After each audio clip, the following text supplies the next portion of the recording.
Too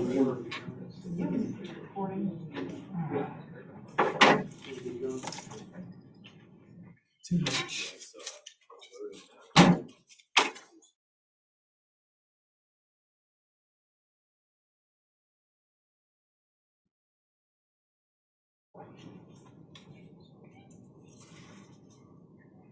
Sorry, with administration.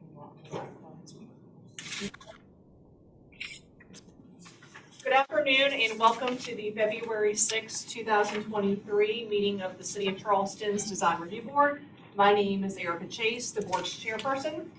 The members of the board with us tonight are Stephanie Tillerson, Ashley Jackrell, Ben Whitener, and Dino Sliolio. Members of the city staff with us are Travis Galley and Patrick Carlson. Okay, yeah, Patrick's not here either. We do not have any board members that are recused from any agenda items tonight, and we do not have any agenda items that have been deferred. The order of the meeting will be as follows.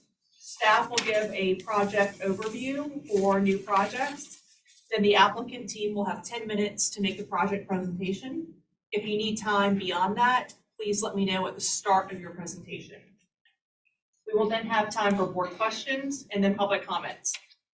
Then city staff will give recommendations, and then the applicant may respond or clarify to public comments and city staff comments. We will then have board discussion and then a motion and a vote. If everyone could turn off or silence all devices that make noise. And I do want to remind everyone that comments from the public are limited to site design, architecture only. We do not have authority over zoning issues, land use, building density, flooding, or traffic. So with that, we'll get started with item number 1, which is 1731 Savannah Highway, requesting approval for the demolition of a 2-story house turned commercial over 50 years of age.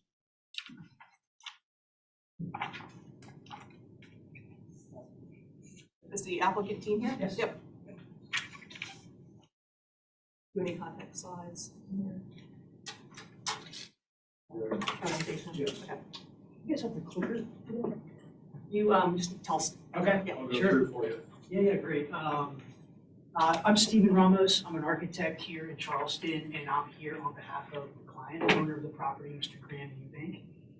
And I was here before. I think it was back in August, and at that meeting, it was deferred, and we were asked to come back with some additional information regarding the chronology of additions to the building. And I'm going to speak to that tonight. But we're also here because we're asking for a reconsideration of the previous motion. We were asking for a full demolition. We're still asking for a full demolition. I'd like to speak to some of the comments that were made in the last meeting. In particular, there were some letters submitted from the neighborhood in opposition.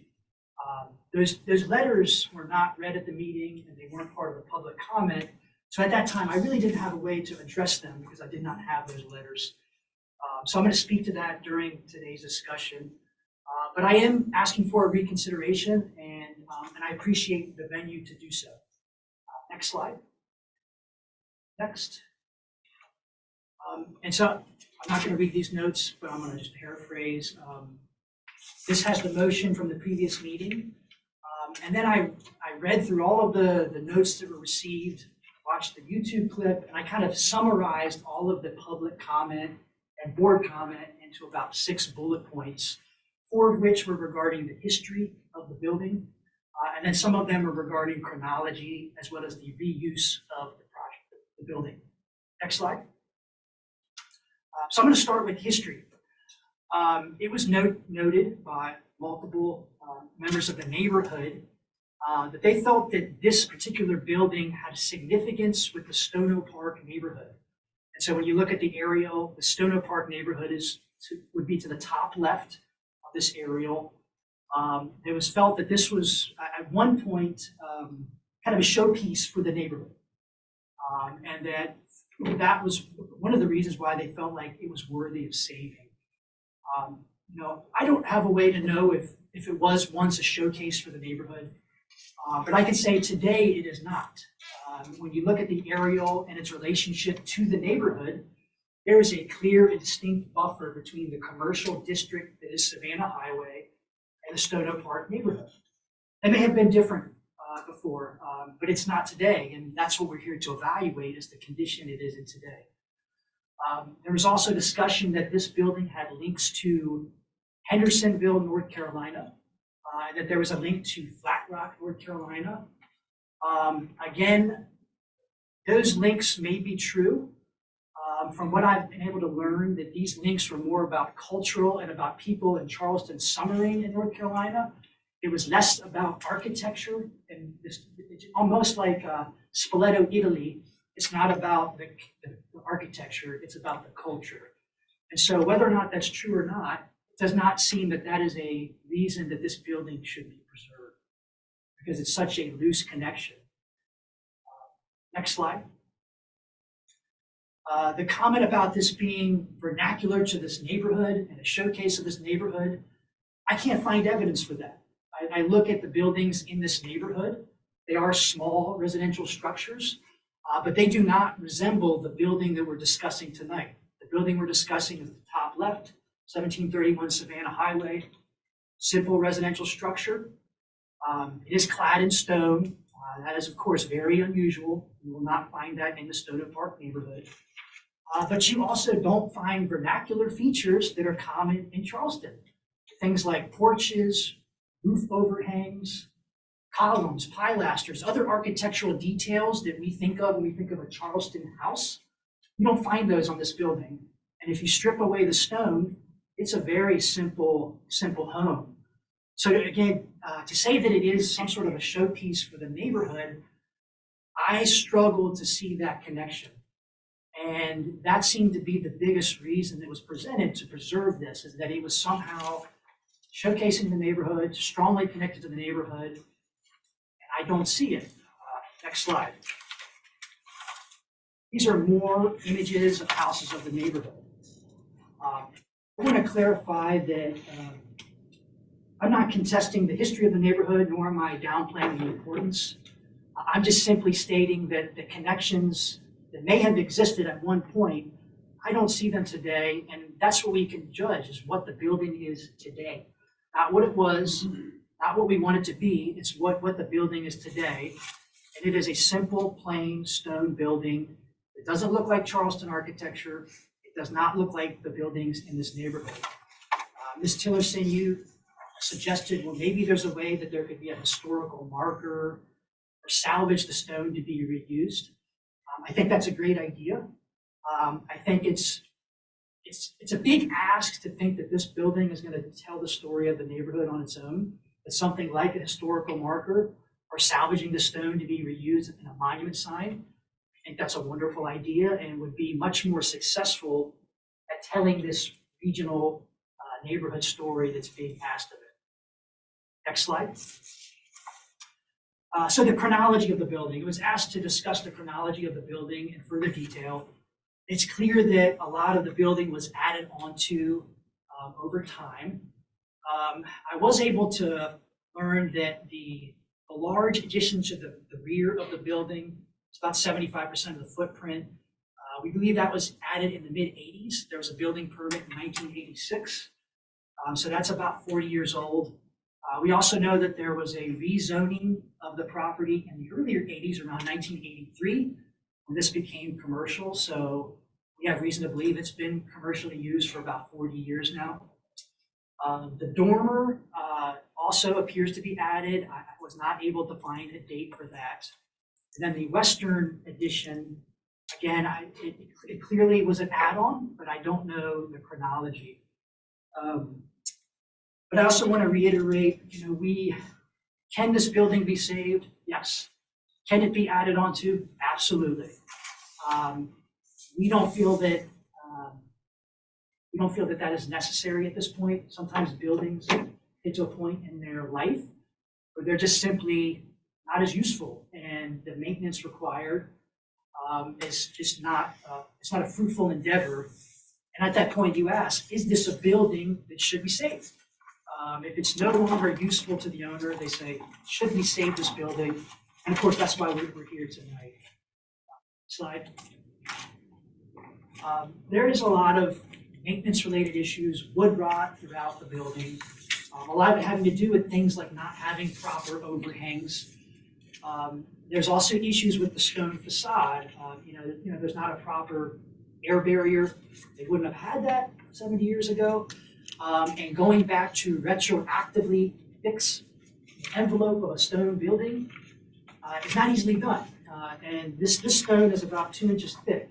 This is not a solid stone wall, so it's not hard for water to migrate through that facade. So once again, can we fix it? Yes, we can build the Cooper River Bridge, we can fix this building. That's not what we're here to ask. We just don't feel like it's worthy of saving. And when we decide that a building shall be preserved in this board or the VAR, that's forever. And that's a pretty severe condition. We're saying a building shall be preserved forever. And we don't feel like this building passes that test. Next slide. These are just some images of the interior. It was a house. It's been used for various commercial office uses. The rooms are small. We have 8-foot ceilings. It's not ADA accessible. It's just simply no longer an ideal commercial building. It's obviously unlikely that this would become a residential structure again. Could it be reused? Yes. We don't feel like that is necessary in this case. Next slide. This will be the last one we look at. I just want to compare this site to the Burnsdown neighborhood. So our site is on top. There is a clear commercial corridor here at this site. It differs greatly from, for example, Burnsdown, where that is in the Savannah Highway Overlay Zone, which is designed to preserve historic structures. That's part of that ordinance. The city made a conscious decision to not extend that overlay to this part of Savannah Highway. So we can understand that that meant that saving all of the houses on this stretch was not of high priority.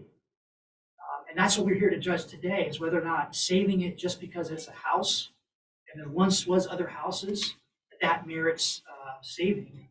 And again, we just simply don't feel that is necessary. And this aerial really highlights the clear distinguishing characteristics between Savannah Highway and the neighborhood. Next slide. We're at 10 minutes, so if we're gonna. Perfect. I'm happy to answer any questions, and I appreciate everybody's time as well as the folks in the neighborhood that are here to speak. And it's great that we have this evidence. Thank you. Thank you very much.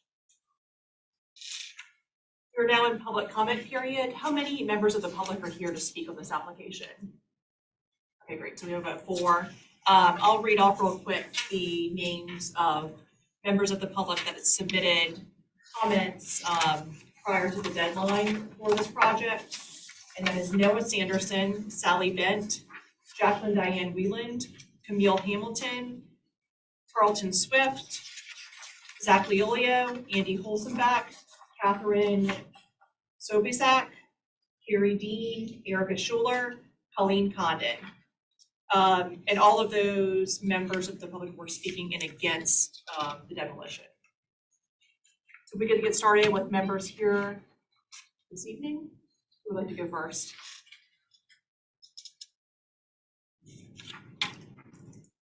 Good evening, Madam Chairman and members of the DRB. My name is Donna Jacobs, and I live in Burnsdown. I would like to open with a question. What if this demolition request represents a bellwether for West Ashley preservation? I ask that you keep this in mind as I share my remarks. In August of this past year, I stood before you with a story about this home and petitioned for your consideration to deny an application request for demolition based on the extensive historic narrative surrounding this house. The applicant has returned to the board with requested information in response to the deferral. In addition to the detailed story I provided you in August about the history of this home, how it relates to the development of Stone Oak Park, I would like to add some comments. Board comment 1 was the house is associated with the development of the Stone Oak Park subdivision in the late 1930s and was believed to be a showcase for the neighborhood along with the former adjacent structure to 1739 Savannah Highway, which was demolished.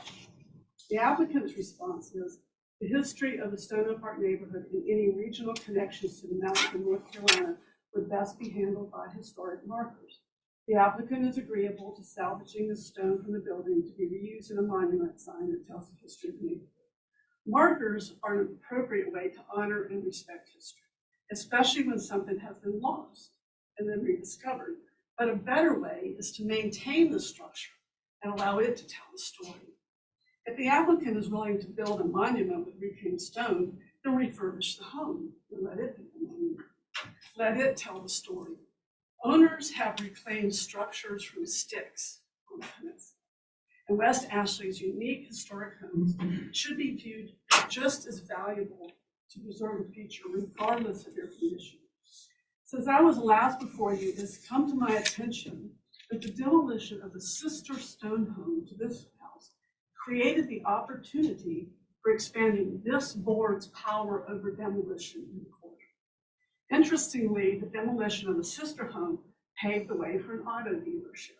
How fantastic it would be to save this remaining unique stone home and let it tell another chapter in the modern story of West Ashley about how we've come to care about our suburban history and preservation of the West Ashley earliest buildings along this now park. In addition, this is applicant response too. In addition to the architecture of the building in 1731, there's little resemblance to homes in Stone Oak Park. The use of stone is not a vernacular of Stone Oak Park. Somehow the point has been completely missed. The uniqueness of this home is exactly why it's important to preserve. In addition, there are other homes, stone homes in West Ashley. There are 4 stone townhomes in Old Windermere. There's one on Arcadia Park in Avondale. There's one on Folly Road in Wahoo Heights, which is the famous haunted house. That one. And there's one actually in Stone Oak Park on Oak Street. And the single remaining column that announces Stone Oak Park is made of stone. In addition, professionals could inventory West Ashley and find architectural styles that represent a wide variety of suburban styles. Even the applicant outlines a variety of styles in his presentation on page 2B. But few neighborhoods, Burnstown's being the classic example, were built with one style in mind. I believe people want to assert their individuality in their homes as they built across the river. And I believe West Ashley vernacular may have an element of nonconformity. This is part of the suburban story. Then the applicant responds about the Savannah Highway overlay, and I'm not going to read what he wrote because it's in your application, but I'm going to say that once again, the point has been missed and misconstrued. The Savannah Highway overlay, which I have sitting right here in front of me, originally defined from Wesley Drive to Stockford Drive, came as a result of the Ashley Bridge District Plan that was adopted by the city in 1997. And this overlay zone does not include Burnstown's nor any of its businesses. None of the homes in front of Burnstown's are commercial or commercially zoned. In addition, the ADD plan only encompassed the 8 neighborhoods closest to the Ashley Bridge by design.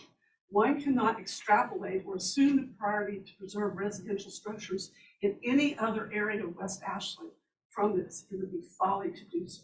There are many influences that created the opportunity to find a district, and the time to review this with the board would take more time than I'm alive. Suffice it to say that groundwork laid by the ADD plan has gone on to create the opportunity for the development of the DuPont Walker overlay and Plan West Ashley. As we speak today, there are more initiatives working to get a broader scope of preservation within West Ashley. Most of our neighborhoods in West Ashley are over 50 years old, and we have to think about this. Brian Turner of the Preservation Society just said at the Carolopoulos Awards, and I'm going to quote him, "We are talking more than ever about the people behind the buildings, the stories that make them come alive, and are not always readily apparent when reviewed with only an architectural material lens. Please, this application, honor the expansion of your power created in the early 2000s by the demolition of the sister stone structure to 1731 Savannah Highway, and let's create the bellwether moment when unique West Ashley structures are respected, preserved, and allowed to tell their own story." Thank you very much for your attention. Thank you. We're down to about 5 minutes of public comment, so whoever's next, if there's anything else that you would like to speak of that is similar to what Ms. Jacobs said, just you could reference that, and then anything new would be great.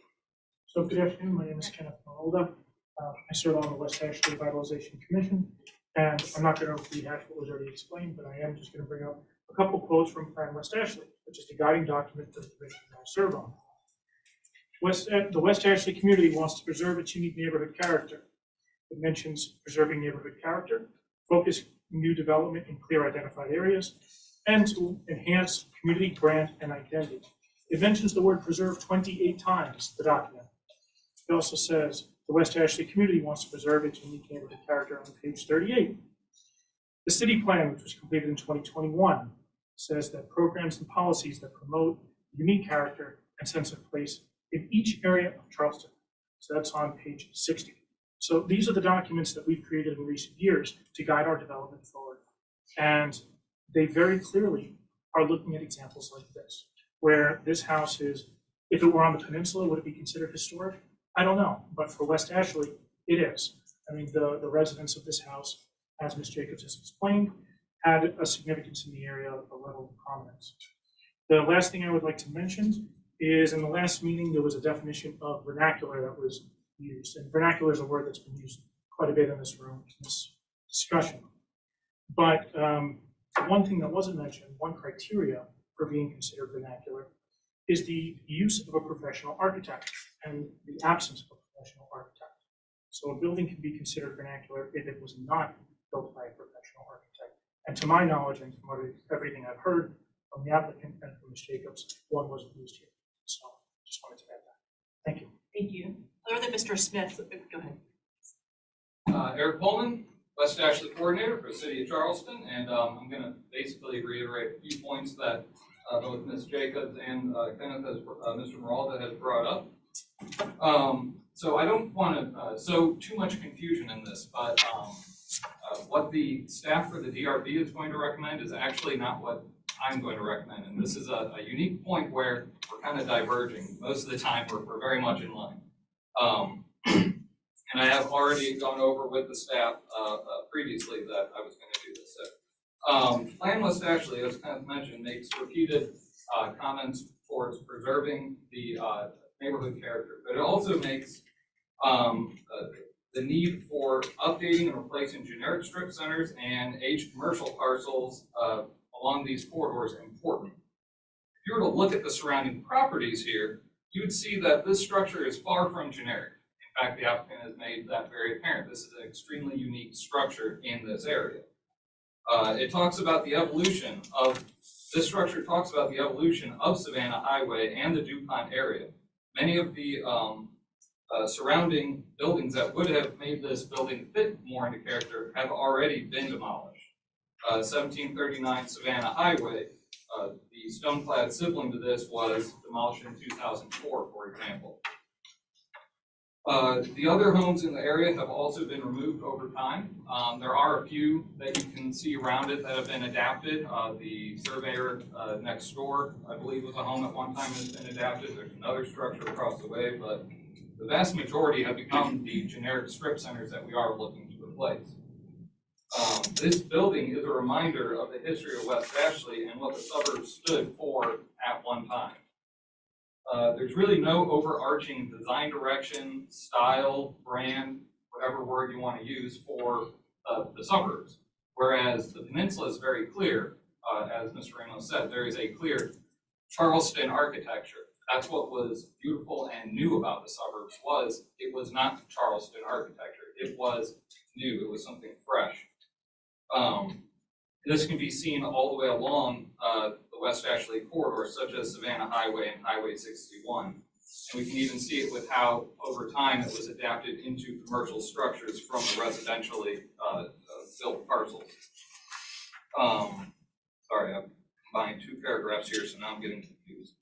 This building is a reminder of what was there before. It stands to make sure West Ashley is not filled with generic strip centers or expansive parking areas. It shows the uniqueness and creativity of the suburban pioneers who moved here at the start of the post-war era from the peninsula.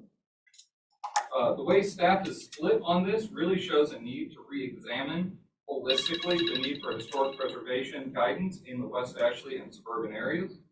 This is going to be a topic at our West Ashley Commission meeting that's going to be held in March, basically with us debating within the commission about what is the future for historic preservation in the suburbs. So in the meantime, I would ask that you keep this unique structure in West Ashley.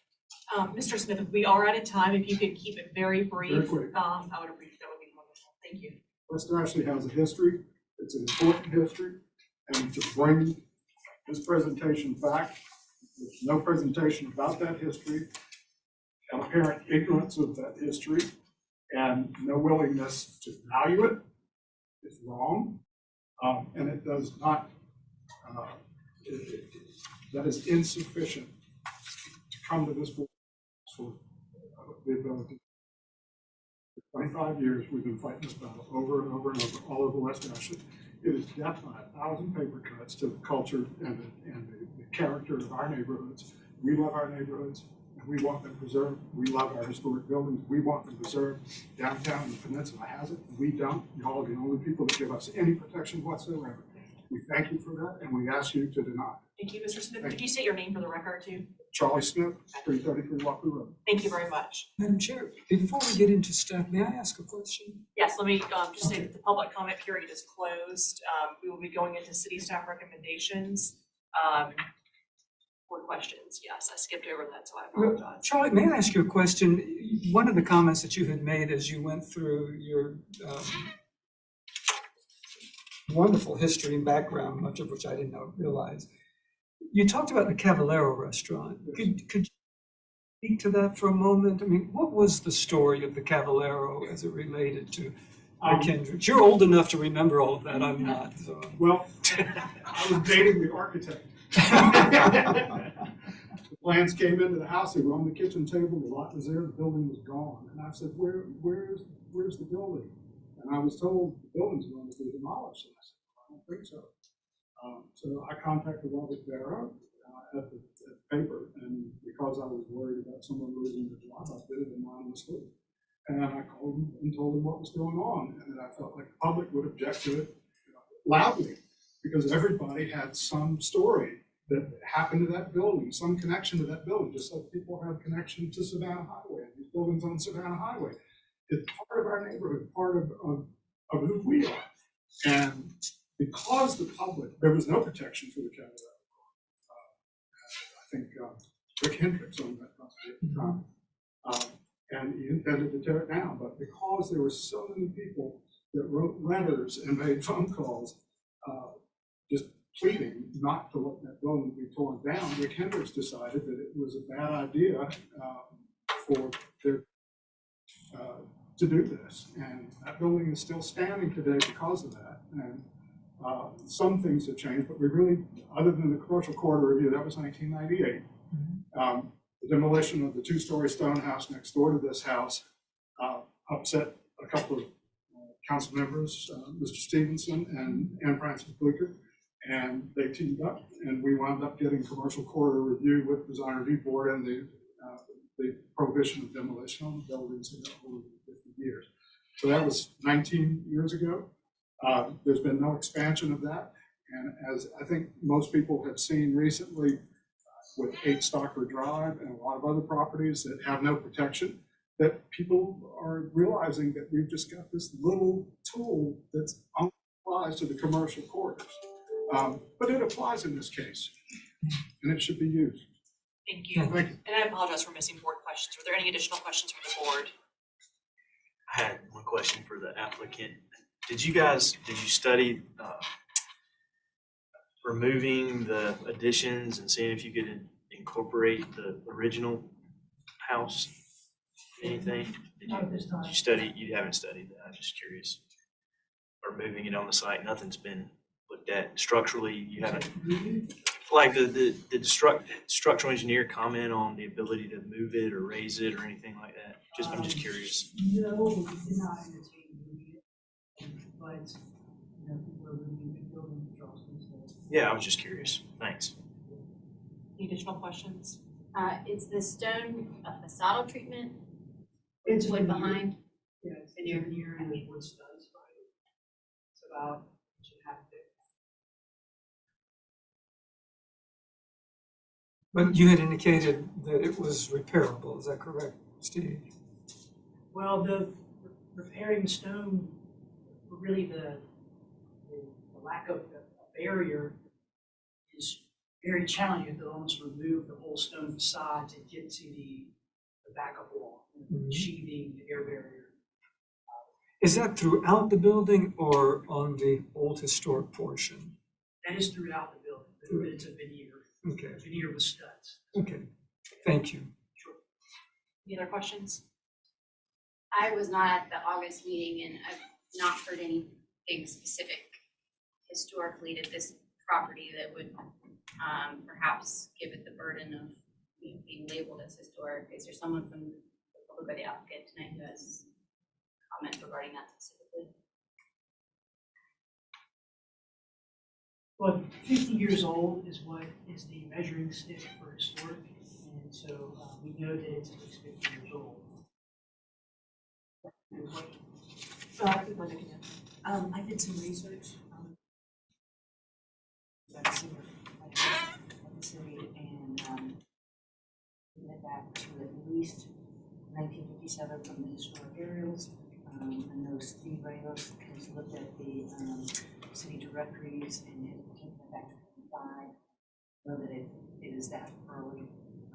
I've gotten records of it from 83 when it was residential, but they were even at that time asking to change it from residential to commercial use. That was just the original, that was just the original structure. Yes, ma'am, that's correct. Limited business action. Do you It have a- was requested to be general business. It didn't go limited business till 83. Did you have something, Well, I can share it, the pictures that dates it to 1940. This is the original stone building, and then you can see the corner of the other stone building right there. The, unfortunately, Ashley, you weren't here, those people here at Anders, were the people that built the house.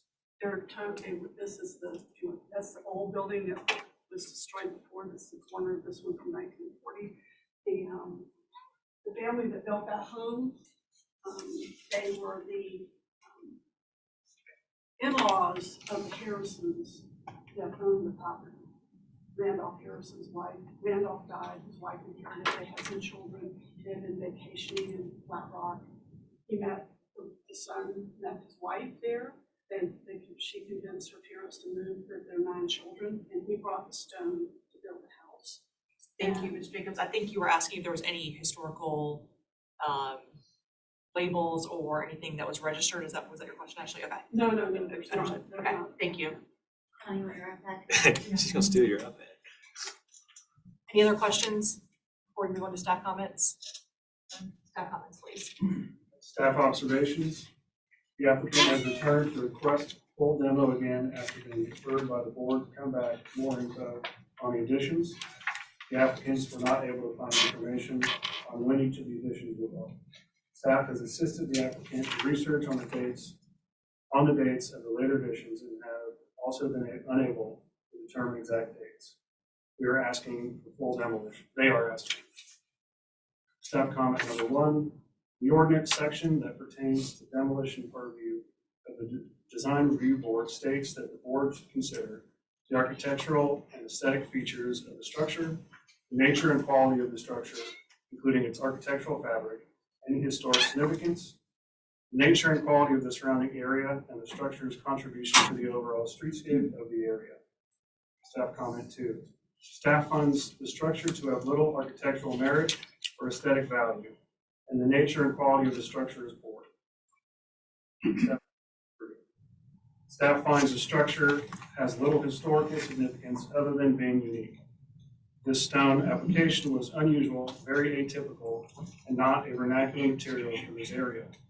Preserving the structure solely or with an emphasis on this reason means it should be preserved because it is atypical appearance. This is not a typical preservation consideration, which usually considers a property's connection to a significant event, notable individual, potential for information gathering, and notable architecture. For example, the works of a noted builder or architect. This structure is unusual because the stone exterior is an anomaly, but it has not been found to connect these criteria. Staff comment 4, according to the applicant, the condition of the structure has allowed for water intrusion, rot, and uneven settling over the years. Staff comment 5, the structure is positioned away from an intersection into the greater Stone Oak Park neighborhood, makes for a disconnect between the house at 1731 Savannah Highway and the Stone Oak Park neighborhood. The rear property line is the connection. Comment number 6. The structure does not provide an urban edge on what has become a commercial corridor with an emphasis on positioning up against the street. Comment 7. At the previous meeting, much discussion occurred on the stone exterior, which is believed to have been imported from the western North Carolina. And staff recommendation, approval for demolition. Thank you.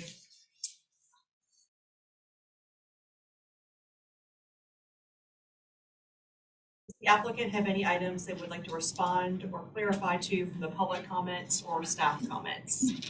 In 5 minutes, if you'd like to take it. I'll be brief. It's been public for a while. I feel like I'm in the crosshairs a little bit here. Well, they got your hair though, Stephen, so be careful, okay? They got your hair. So. I mean, I think a lot of the opposition, the passion regarding this project perhaps is about issues that are a little bigger than this building. And, you know, I'm an architect, and so when I'm asked to evaluate a building for demolition, I really start with the architecture. I mean, that's what I look at. And so that's where I started on this one. I start with the building. I look for notable things that might make it up merit. I often say, if I designed this building today, would people like it or would it be approved? I felt like this building did not pass that test. And then I expand, I look at the context, and I say, is this a building that's part of the site? Does it speak to its neighbors? In this case, I did not feel like it passed that test. And then, of course, there's the cultural, historical element, which is the harder part. I'm not a historian. And I also don't have a good measuring stick to determine when is history important enough to decide a building shall stay.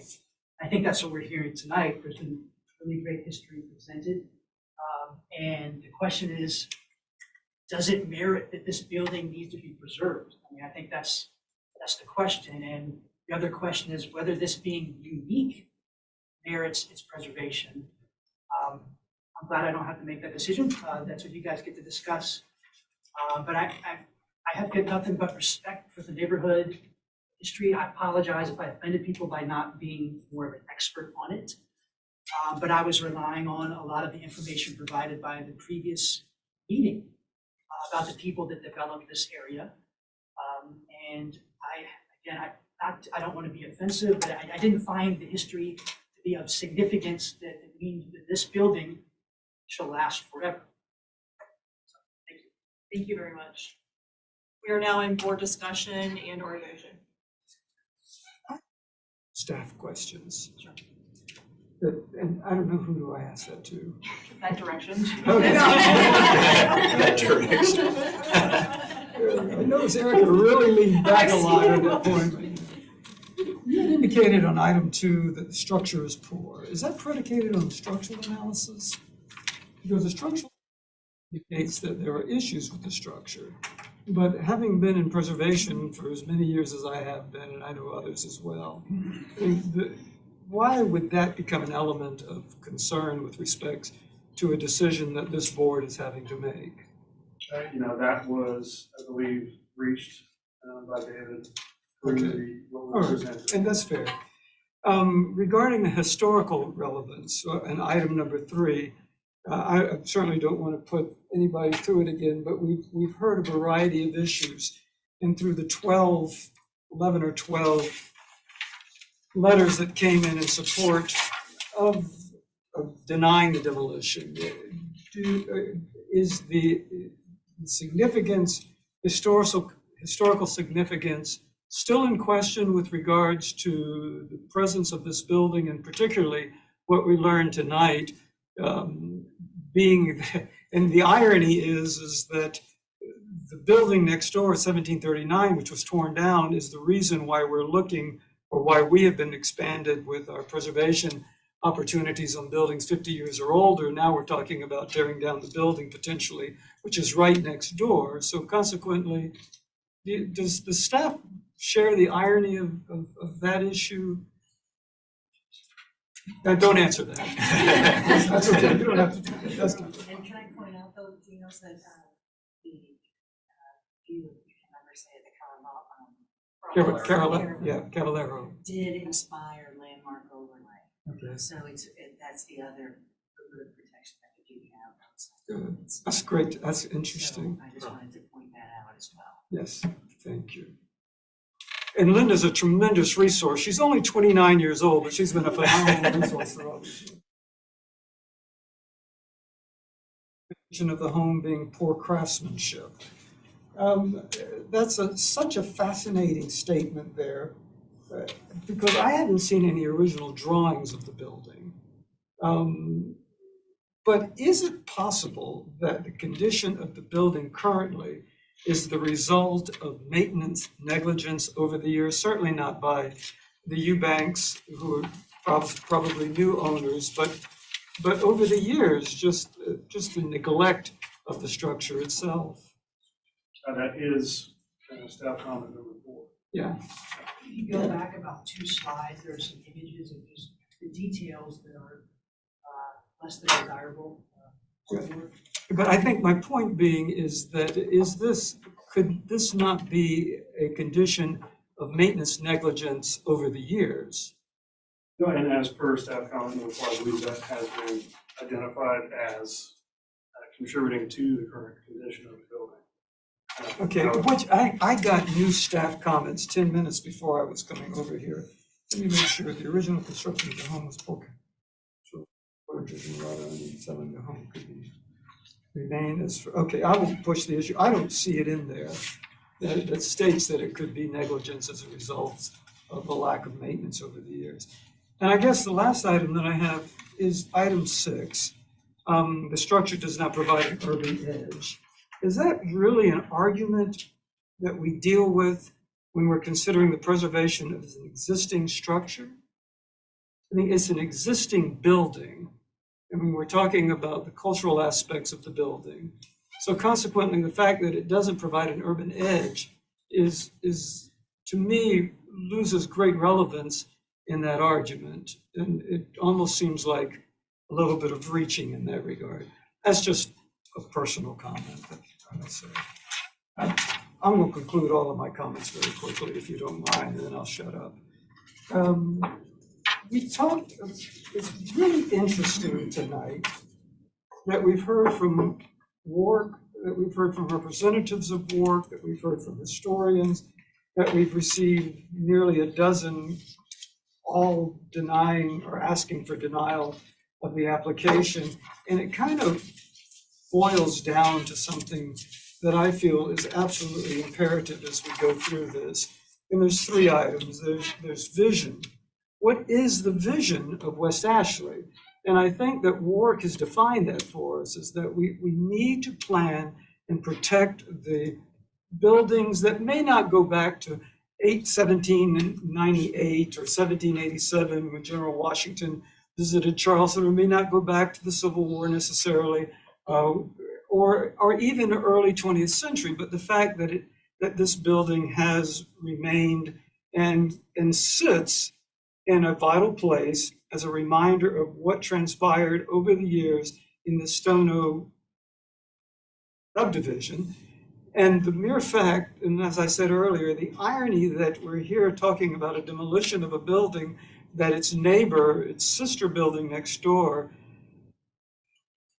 vowed by former Councilman W.L. Stevens, who was a dear friend, and Francis Bleeker, Councilman Bleeker, the need for protection and extending the prerogative of the Design Review Board, or that Commercial Corridor Review Board at that point in time, having jurisdiction over buildings 50 years of age, I think is significant. I think we would be remiss great respect for the architect. He is highly talented, even when he had hair. He is highly talented and his work is excellent. And I know he can do a phenomenal job. But the discussion that we had during August when we talked about this was, can we peel back the layers of the addition, retain the real historic structure that is there, culturally driven, the cultural aspects of that building, and see it become an example and a model of what can be done with other projects in the West Ashley area. I believe that we are going to, whereas I have great respect for the wonderful Eubank family, all that they have done, I think that this is the wrong direction for us to take. I will be prepared to make a motion. You might not guess what it's going to be, but Any other comments? I agree that I'm not as eloquent as Dinos there, but the original house, I think, is the thing that's definitely worth saving. I went and walked around it.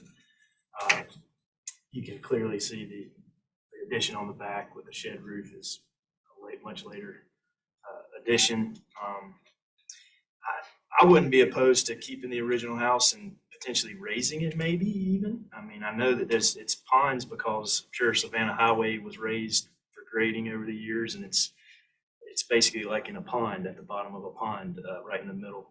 I do think it could be saved. I think it is a unique structure, but I think if you look back at our ordinance, the nature of the structure, I think that pretty much says it to me. It's the nature of the structure that makes it worth saving. But yeah, that's my feeling.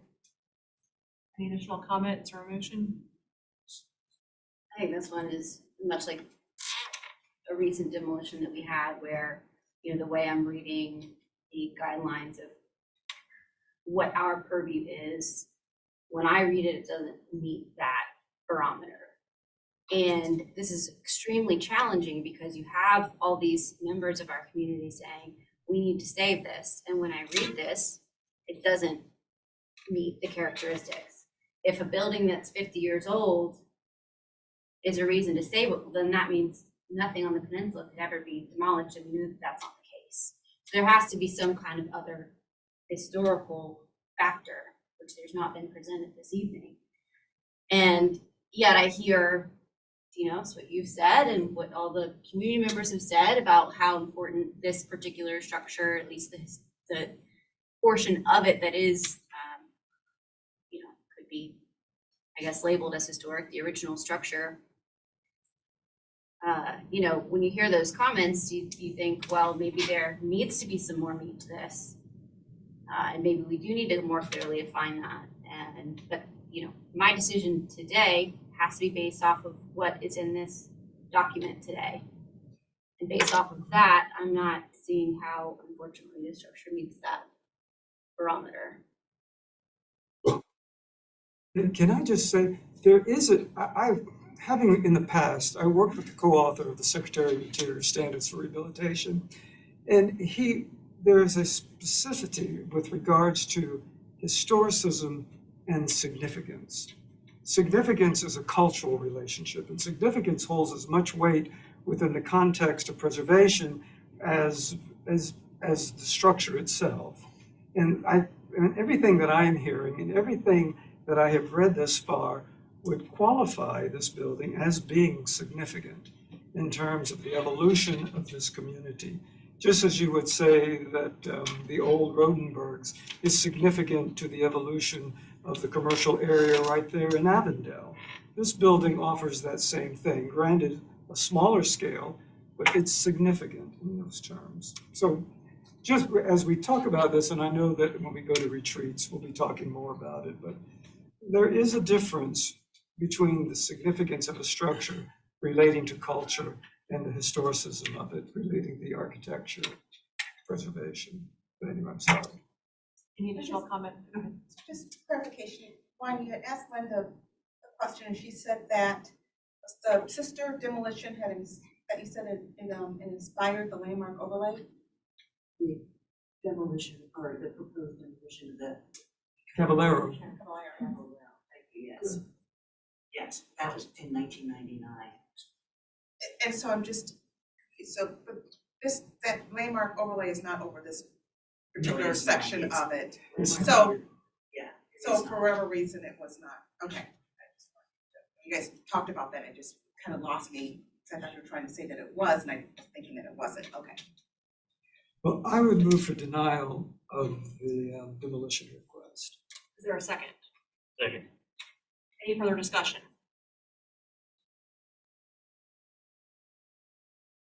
I would just like to add that, to echo really what both Dinos and Ashley said, though, that I think further discussion at council on more direction and maybe a little bit firmer guidelines and some more meat behind, what council and the city envision retaining and preserving. I find that it seems more often than not, we're getting put in the same position where it is, we are a board, it's obviously subjective. It would be nice to have additional measures to go by. And I would support, when we get to votes, the demolition of the additions. I will say that. So with that, I'll call roll. What is the motion for to Deny. Deny the demolition request. Stephanie, No. Ashley, No.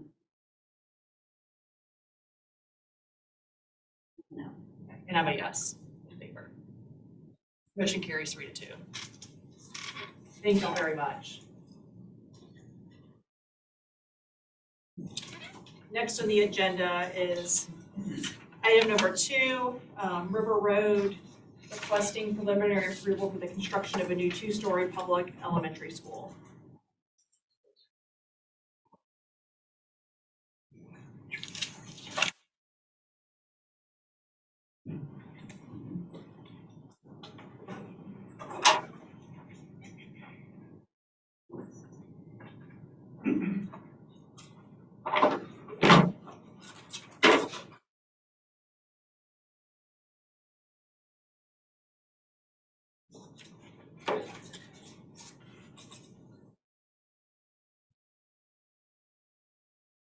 Can you move those off to the side, please? Camera Blocking for. it. Oh, I'm sorry.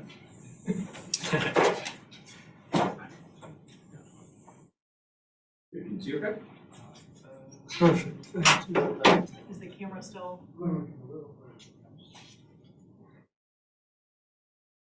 Old school. I was getting ready to say, Mark, this is old Good Mark. school. It's nice to see you're too young to be in old school. This is good.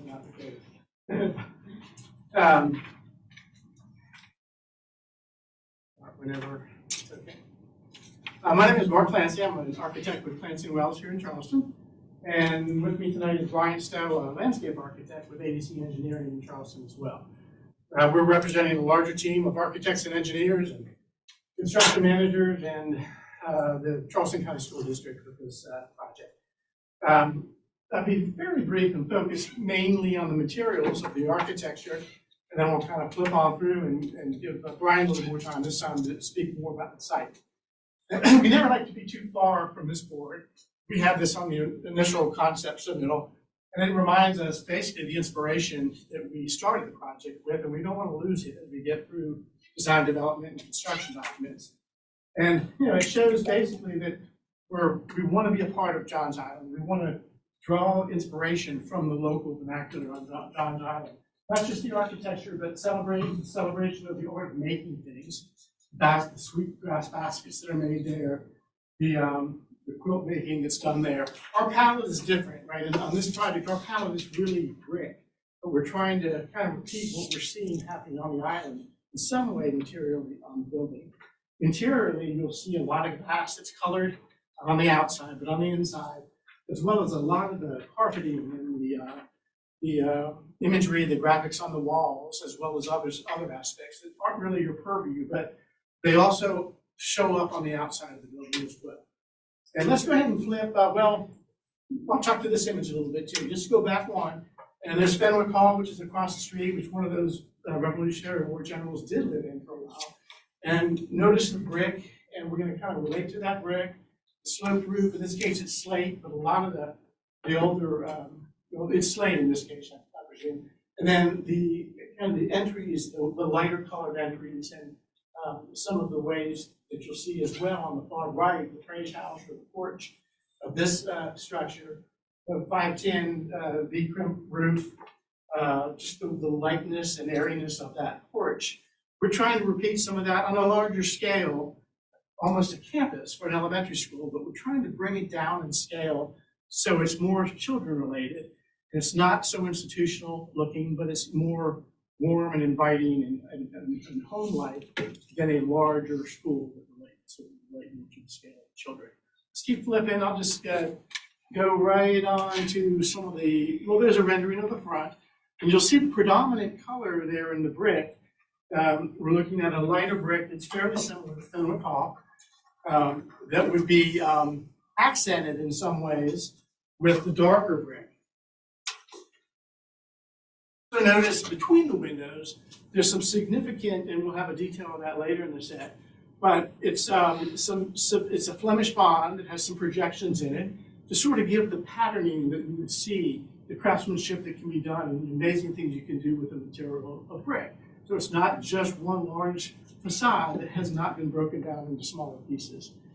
We're also showing some of those things like the porch. The porch is going to have lots of different statements. This is the main entrance, but you'll see the kind of the covering and the welcoming on both sides of the building for car drop-off and for bus drop-off. And then you'll see it again in the back where we have the classroom wings and so the students can go out and play. Now let's flip to the next one. And that's the same, that's an image also from the front, as you see the school from the new Type 1 street on the island, overlooking basically a green lawn, and then another sort of more confined protected play area just in front of the school. The main entrance should be very, very clear. It's off to the left. And another big thing we're trying to do is really make those entrances to the school very clear and obvious to students that are entering the school. Let's go on to the next one. And a little bit of an aerial view from one of the sides. That's our car drop-off. And fairly typical materials that a kit of parts that we're trying to use creatively and make it very different and unique for the school, where it's not an entry, not a canopy that you can see just anywhere. We're really trying to make this unique and specific to this location. Let's go to the next slide. And then you'll see where the porches are kind of cut away there. It's the lighter material brick. And here, and then there would also be the introduction of a lighter, you can barely see it in that elevation, but kind of a lighter accent within the bonding of the brick. And we're looking at, I believe this brick is probably the most appropriate for the accent brick in the field of the larger field of the lighter brick.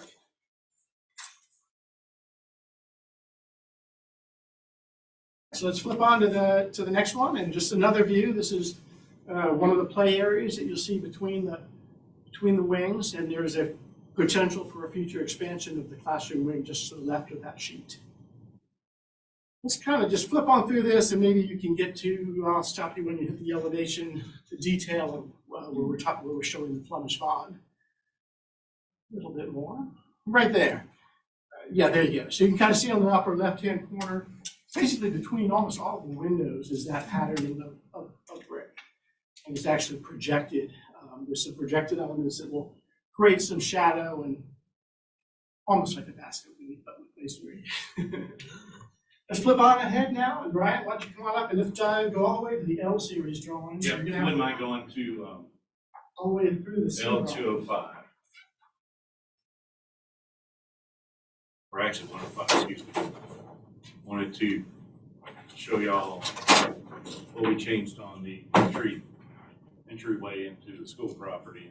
Can you state your name for the record? Oh, I'm sorry, Brian Stowe. Thank you. 6'3". So go to 105.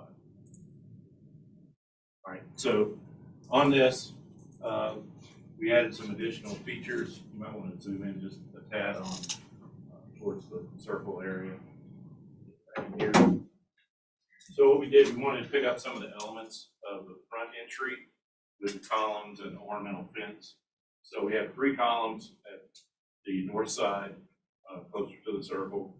That is wrapped with ornamental fence down through this area, down along. Again, we have to keep the kids out of the pond. So this is a 6-foot ornamental fence. Now, as we have the undisturbed buffer along River Road, we are switching from ornamental fence to chain link. It's gonna be hidden by the buffer, but when you come in through the property, down the driveway here, that will be ornamental fence. And then we go to 3 more columns on each side of the roadway. And then it transitions to ornamental fence and then into chain link, just as you get to the service gate area for the pond. And if you zoom up or scroll up just a little bit, I can kind of show you where that transition is. So right in here, we will go to ornamental fence, and then this will be chain link here. We have ornamental fence, and then this goes to chain link. Vinyl coated. Yeah, vinyl coated, not the galvanized, so it'll be black and 6 foot tall. And then if you go to L205, the same sheet, except for the landscape. We broke up the landscape around the ponds a little bit more with some additional plantings, a variety of plantings. We have an alley of palm trees down through here with some grasses, native plantings around the pond. We're keeping to a mostly native palette and one that is deer resistant for that. So we have broken that up as y'all requested last meeting. Had a little more time than a day to work on it, so this time. So then moving down through the site, again, we have the back play area closer to the school.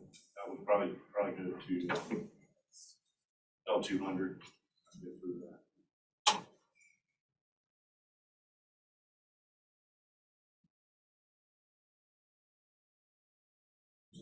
Backward.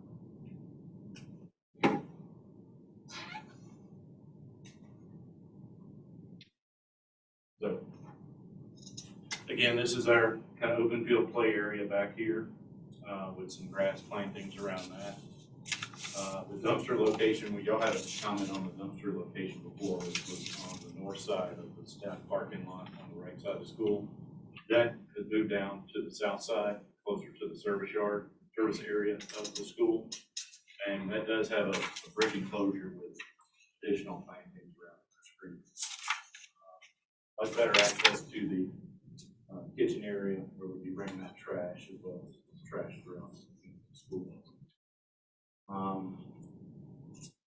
The fencing around the north play area lawn, this is chain link fence for the school district request, and the reason that is because in the play area they have difficulties with children damaging fence with balls and trying to pull the pickets apart.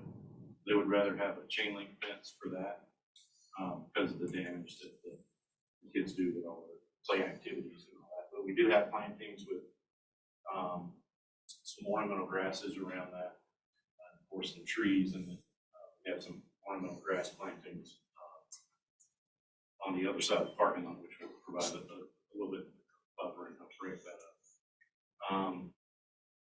On the south side of the school, y'all asked for additional detailing around the entranceway, and we provided that on this go around. So if you want to go to L201, that will help you if you zoom in onto the front of the school, the main entryway, right in here.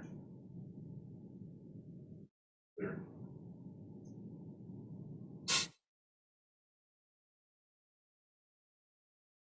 So we have, to repeat that alley of palm trees, we have that through this area. This is the canopy for the school in this area. Goes along the building. We have our bike storage area right here at the front. That's one of the requirements for the city and also the school district first to have the bike storage area close to the main entrance where all the kids go. Your ornamental fencing and gray columns that are repeated again up at the traffic circle. This is around the front entry of the school. Again, the front entry is towards the neighborhood. It was a requirement to really encourage the students to walk to school or bike to school, and that's kind of Yeah. So we're trying to get those kids into from the neighborhoods up close and quick to the front of the school. Your comment regarding benches under the canopies, again, these are used for picking up and dropping off. It's not a hangout spot for kids.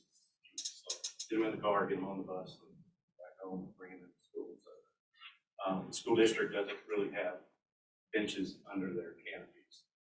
Now, when it comes to the benches we might have up here and maybe down here at the main sidewalk coming up from the neighborhood, the school district purchases those under a separate budget. So we've shown locations, so that'll be up to them. Their time to purchase those, possibly when the school opens or at a later date. We are over 10 minutes. Oh, we are? Yeah. Okay. Start wrapping up. That would What be else?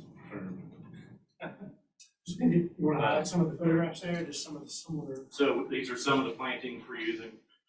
Again, smoke trees, conifer here, great one, seeing the, I think around Charleston and palm trees. Some of the ornamental grasses here. And this is how the columns are generally gonna look with the ornamental fencing. Our fence won't have the spear point, but it will have the picket. And our style of bike racks, we will have security gates for the play areas that will have panic hardware.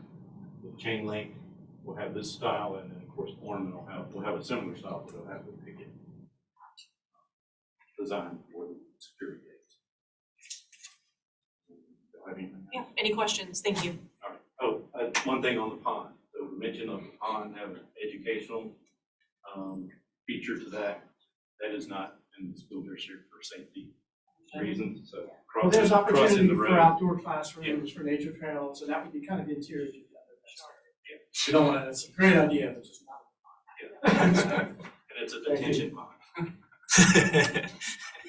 Any additional or any questions from the board? You said the chain was only gonna be used around the play area. The north play area, and then it comes around. The detention ponds. It will go to L. 202. Yeah, where's the northwest? Yeah, can you point to it on the Okay. conceptual site plan maybe? That would be easier. So this playfield will have chain link. It'll come around where the drop-off canopy is and return to this entry to all of the bus. Is there any reason why it's chain link and not decorative, like the aluminum? It was a request from the school district because of this play area to have that as chain link, because they get so much damage with the kids on the ornamental fencing that they're having to fix it. So they prefer the chain link because it's more forgiving with kids. Versus this area up here, which probably won't have, this has all the play equipment and everything back here. This is more the neighborhood base. Where's the only decorative fencing on the So main we have road side? decorative fencing here, and then we have a short portion that's kind of hiding the bike racks a little bit with some ornamental plantings there. Coming off the traffic circle here, it's kind of hard to see, but the ornamental fencing will be kind of right here, and right here, coming around. Primary entrance to the campus and primary entrance to the school. You don't have to have one around the pond. or that. They've got chain You link don't have around to the have ponds. anything around the ponds if they're not deep enough. No, we have to have fencing. Yeah, Chain link. okay, right. Yeah, but the chain link, This the chain link will come around this way. Right, okay. It'll be the code and chain link as well. Yes, the PVC cover. And it's highly buffered between it and shore. Yeah. Okay, Yeah. yeah. Any other And we have questions? plantings That was here. another question. Can you see through? What's the It's view gonna be as corridor undisturbed through? as possible. I mean, the intent is to have a nice soft landscape buffer. That's it. This is the previous route of River Road right here. You Yeah. see this dash line, and it kind of comes down. So all this existing woodlands are remaining And how deep is that buffer? 75 feet. Any additional questions? None. Is there anyone here from the public that would like to speak on this application? With none, we will move on to city staff recommendations, please. Staff observations, staff is satisfied with the progress made and is comfortable with this project moving forward. Comment one, provide more native planting and less lawn grass around the detention ponds. Staff recommendation, preliminary approval with final review by staff. Thank you. Is there anything you'd like to clarify or respond to from the one staff comment? Oh, yeah. The one staff comment. So you want to argue with it? Yeah, we don't want to be approved. We are now in board discussion and a motion. I'm fine with everything. I don't have any issue with the chain link around the ponds, but I do think that around the play field should be the decorative fencing, unless there's a reason, what's the better way to put it, a reason other than maintenance. Again, it was, they had issues with kid break. Yeah, understood. Maybe look at a different vendor or a different, but we're in board discussion right now, so we'll let you know if we can talk. Thank you. May I ask a question? Yeah. Is this mechanically fastened? Is it a mechanically fastened ornamental fence? I was looking at the details. I believe they use merchant metals. Yes, it's Mechanically fastened. And the mechanical fasteners will be powder coated as well. Yes. Yeah, I think it would, I agree with you. It would look so much nicer if it wrapped that area. And those are pretty sturdy. I know that the school, King Street, Simmons, James Simmons. Yeah. I think they have the ornamental fencing wrapping around the playground area as well, I They think. do, yeah. Yeah. Yeah. It would, I know it's more expensive, but it certainly would be attractive. Is that the driving force? I need to ask. Yeah, the driving force was the damage. Basically maintenance of it. Safety. Kids. And it's wise not putting the spears on top of it. Better know. Might keep kids in better. I mean, I was just gonna say, Eric, I don't actually have as big of an issue just because it's interior to the site, but obviously it would look much nicer. We're coming from the main entrance, and you'll see it coming in Yeah, the main. that's the main river road. River Road.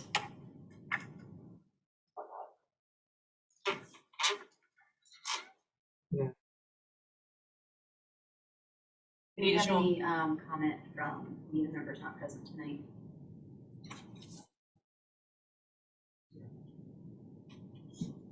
any additional comments or motion? I had one other question. On the south elevation, is that a mechanical well that I can see mechanical equipment? The elevation, It is a well, but it would, is it screen, is it, yeah, you would see. it looked like I just saw a piece of equipment, or is that a, Turn the, what's very that sheet? first That's one. A103, I think. It's kind of cut into the profile, within the profile of the roof. I'd say go to the very beginning where we have the, Elevations. even before the elevations, the dimensional one. Yeah. That one, but it's still. Other side. And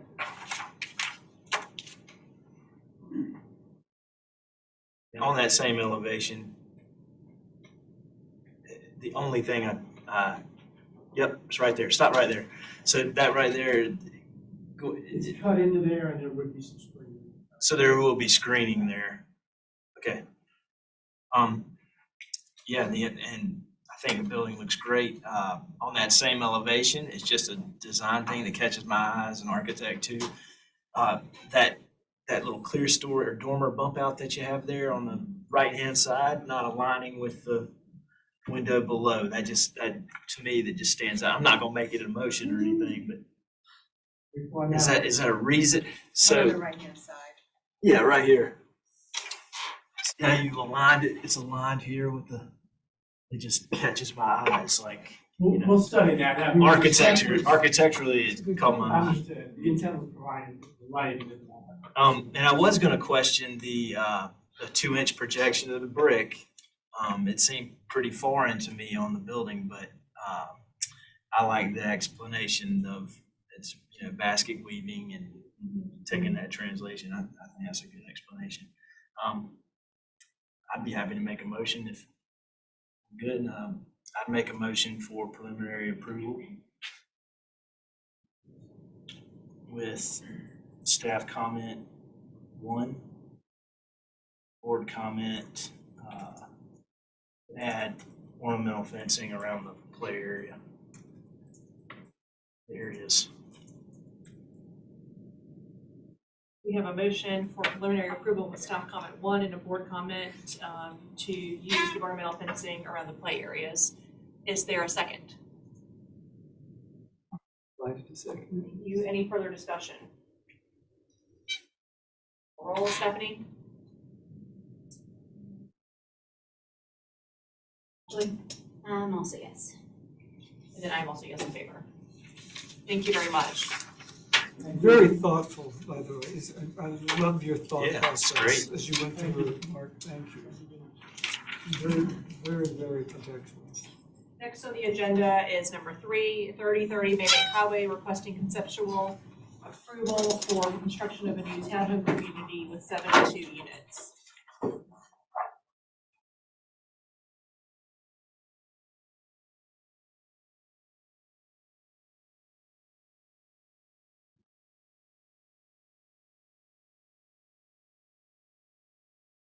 The chair, members of the Charleston Design Review Board, my name is Tony Berry, TBC Develop, here locally in the Charleston area. And with me is Josh Lilly, Stantec, Jim Horn, Stantec, landscape architect and civil for the project, and Justin Smith is the architect of Charleston. Hill. I'm going to speak for just real quick, briefly, to give maybe the board a little bit of background from, as I say, from whence we come and from where we are. We began looking at this property in the summer of 2021. And after some discussions with both Charleston County and the City of Charleston, as well as City of Charleston planning staff, we made a decision that we wanted to annex the property into the City of Charleston. In meeting with staff, both staff and we agreed that a DR12 zoning seemed to be appropriate. So we submitted an access petition in September of 21 to annex to the city under a DR12, and I think it was on December 21st, received unanimous approval from City Council for the same. Right after those approvals, we began to work. Frankly, we'll tell you first with the civil. We're going to do this a little backwards. We're going to give them the civil first for the architect, because I think we all understand Johns Island, stormwater special protection area, future widening of Maybank Highway, wanting, you know, the Johnny Dodds boulevards on both sides of Maybank Highway in the future, potential parallel right-of-ways for traffic ingress and egress, not on Maybank Highway. We began to kind of really evaluate with what all we may be asked to do from a site planning perspective. What is it we should do? So we did our boundary, topo, tree survey, met with staff, actually had a conceptual DRB meeting. And so what you have in front of you began January of last year with a lot of feedback from a lot of different parties. As we understand it, it does incorporate the 75-foot setback buffer along Maybank Highway. It does provide the 50-foot future right-of-way for the parallel road that would be built to connect the two properties to the, I guess, north and south of us. We actually, its plans, as you see, we're actually committed to go ahead and build the road connection between properties beside us. If we're approved, we can move forward.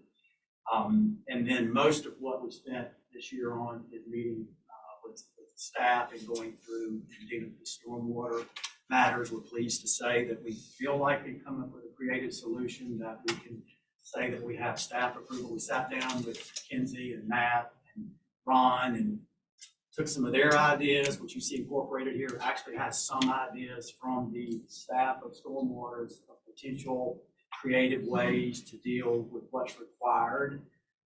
It's a lot of moving parts. The product we want to build's got some uniquenesses to it as far as who the target market would be and what we're trying to achieve, but a lot of work's gone to get to where we are. So we appreciate your time to consider our scene. And if you'll go to, I think you want C300. Yeah, why don't you just jump to one of the site plans. So that's what he was talking about. On the site plan, on the left-hand side, you'll see what will be the future public road. It's going to connect eventually to the parcels up and along Maybank, offset the property 75 feet from Maybank. One thing that is probably the most unique that's driving the site plan on this project is this stormwater. You guys are all probably familiar with the special protection area. This actually is in a special protection area, but because we do not have easements downstream from the wetland that we have, we are required to attain even more than what the special protection area is. So basically, we cannot increase the volume off this property during any storm event ever. Special protection allows you to match the current volume in a 24-hour period and then increase the volume over the 72 hours after the storm event. This one is after 72 hours, you cannot increase volume. So the way to combat that is to get the water into the ground. We met with Kinsey and Matt, and you'll see these little infiltration ponds.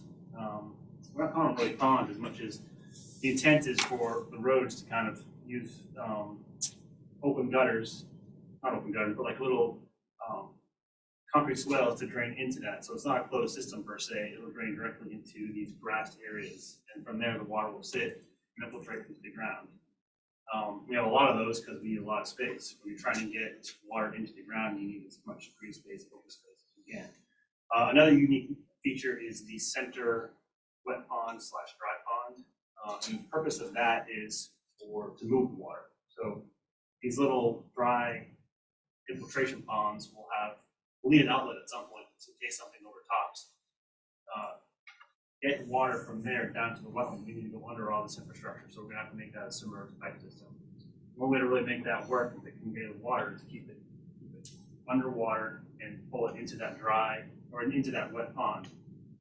But we also need to get the water into the ground. Once you can't do that with a wet pond, so we kind of created this little bulkhead pond scenario so that in the smaller events, the wet pond will fill up, and then in larger events, it'll fill up and overtop and infiltrate the ground from banks of the pond itself.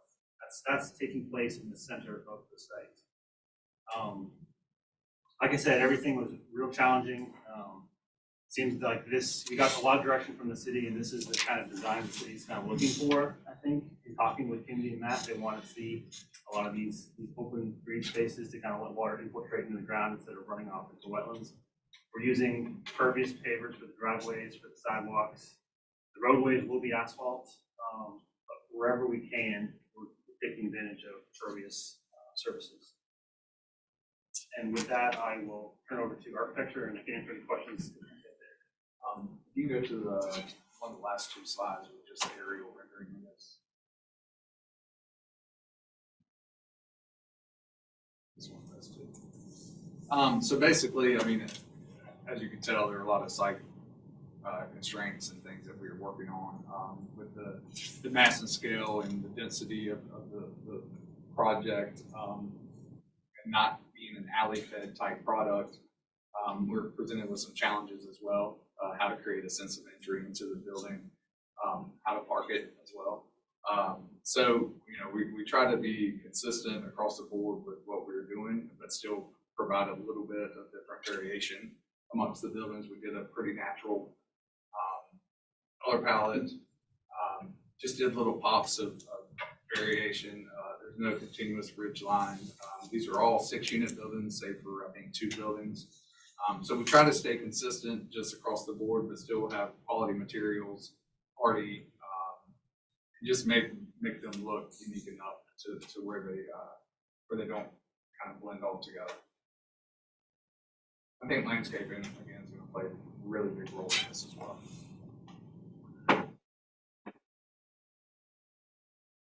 Okay. Any questions from the board?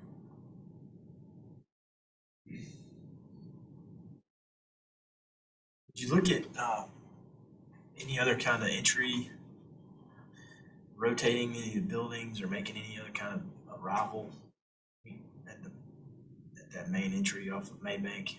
Just curious, like with the architecture, is that where you can't rotate it because of the infiltration area? I don't know. I mean, how it's set. Are you saying the buildings or the? Yeah, maybe the building. Like, did you look at different? Looks like you have an arbor there, right? Just curious if any other arrangements right there at the front. This is one of those situations. I'm not an architect, and I'm not a land planner, but I do have a lot of input in what they design. With the DR12 zoning, the site's 9 acres.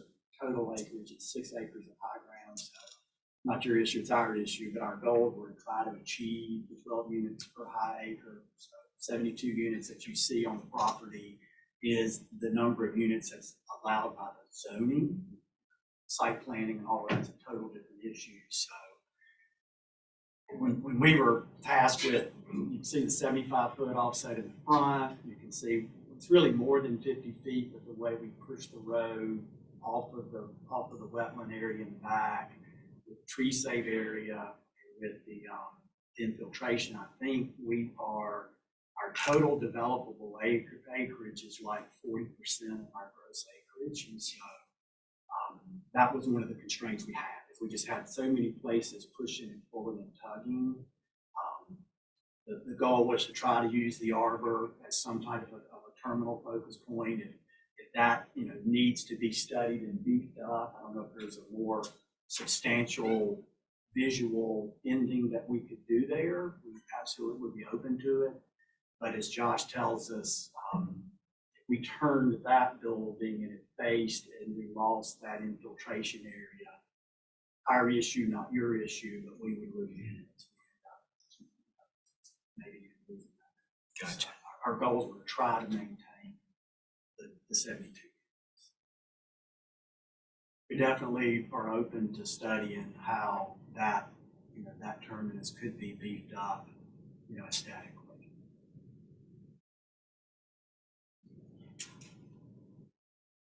Any additional questions? I have one. Along the back road, it looks like is that a sidewalk? What is that sidewalk terminate to, just two properties adjacent to you, or? It would terminate to the property to the north and south of us. And I guess that's future development, so it's. Undeveloped property. So right now, it doesn't seem like it's connecting to and that's just. TRC was very,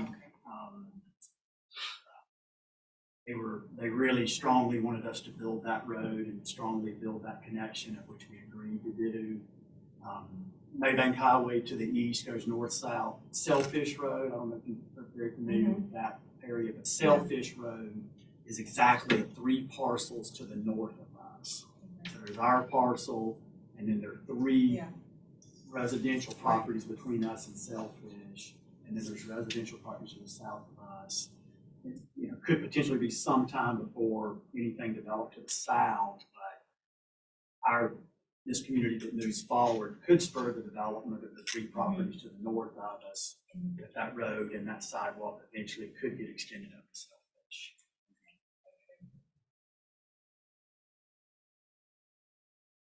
Any other questions? Just a couple of questions. Thank you. There is can you talk for a moment architecturally about the evolution of the side elevation and the rear elevation? It appears that rear elevation is becoming a very important component when you look through. Can you hear me okay? Yeah. It's all echoing back. We're closer. Very Sorry. That's why you don't do domes. It appears that the vista straight down when you come in is picking up a lot of that rear elevation, and particularly the significance of that first side elevation on that first building. I think it's going along with what Ben was asking earlier. Explored any other opportunities as it relates to how those end elevations and what happens with that vista as you're looking? I guess that would be north is up. Okay, I guess looking toward the east. So I'll kind of address a little bit to that. I think one thing that's getting lost in looking at this as a site plan is kind of the scale of this community. It's not that big. I mean, it's not a huge, And we got long. it. And we understand. I mean, it's just, we're always looking at these axes and vistas. Oh, I know. And I think from a planning standpoint, I'm no landscape architect, but I mean, it looks like you'll. But yeah, I mean, Well, and I will tell you, this is where I know you guys are so used to dealing with architects. And this is a residential townhome project that you know, as a builder, sometimes it's hard to think like we're building, you know, a big commercial building.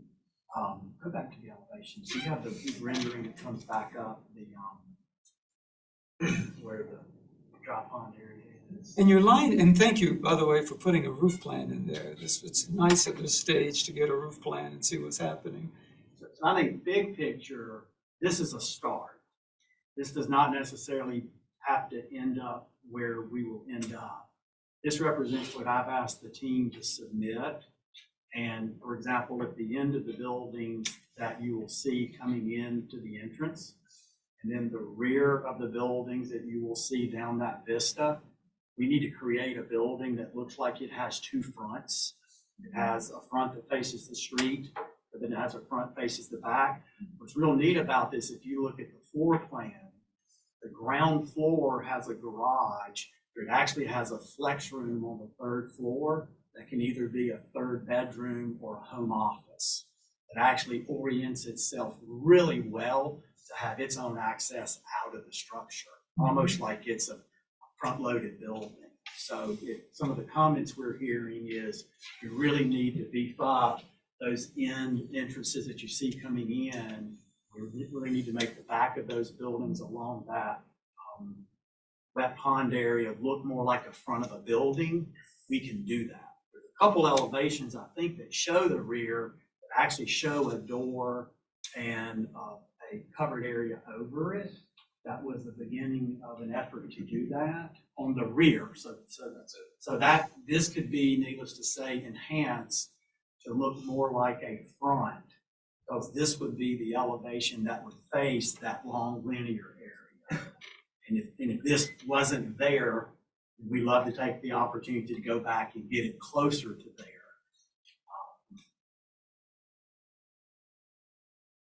Additional questions? None. City staff recommendations, please. Staff observations. Staff met with the applicants a year ago on this project. One comment we had was a suggestion to you to see if residents could enter on the ground level to eliminate all of the exterior stairs. The applicant stated this cannot be done without having to enter through the garage. The height and scale seems appropriate for this location, but the massing seems overwhelming, with units being tight along the route. The offsetting of each unit benefits the architecture of each building by preventing long flush facades, preventing extended roof lines, providing articulation that promotes vertical portions, provides locations for material and color transitions, and promotes a feeling of individuality for owner. Staff is supportive of this design direction. Staff is supportive of the needed color scheme presented. Comment number one, staff recommended that the views upon entry should be special. We feel the entry is still underwhelming with the arbor that is not quite on center, with the entry and the entry drive view is to the side of one of the units. Please restudy the layout of the entrance. Staff is not opposed to an arbor and wall, but in this case, it could be extended to the east more to help screen the view of the side of the units. Number two, the overall landscape plan needs restudy and to also include the units. Staff would like to see the wet ponds shape and surrounding become more organic and less rigid. On the site plan, are these shrubs at the pond and path edges that are shown, and are those necessary? We suggest some undulation at the edges if possible. Number four, there's a probability that some residents will drive to the mailboxes upon arrival to the site, and they pull off, or at least one car is recommended. Number five, an additional window or two on the end unit elevations would benefit the buildings. For the preliminary, following comments will be incorporated. Number six, porch columns are recessed from the outer corners of the porches. Restudy pulling in the sides of the entry porches and aligning the columns below. Porch floor beams seem unusually deep for a small porch, suggest decreasing the thickness. Rate. No desire to introduce another material, but board and batten is not typically a material used to provide a ground floor base. Applicants should explain if other materials were studied, such as a larger exposed lap siding. Number 9, consider shortening the shed roof portions at the recessed units to only cover the porches and providing a similar bracketed awning over the adjacent uncovered entry doors. This would eliminate the material change on the recessed units between the first and second floors. Number 10, lower the skirt board on the exterior walls to align with the porches and/or first floor. Number 11, study articulation of the end sides of the bracketed awnings. Staff recommendation is for conceptual approval. Thank you. Did the applicant team have anything they'd like to clarify or respond to in staff comments? With that, we are in board discussion and or motion.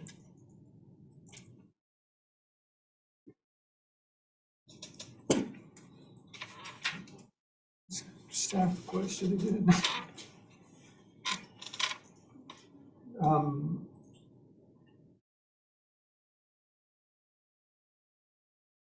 Can't find the number.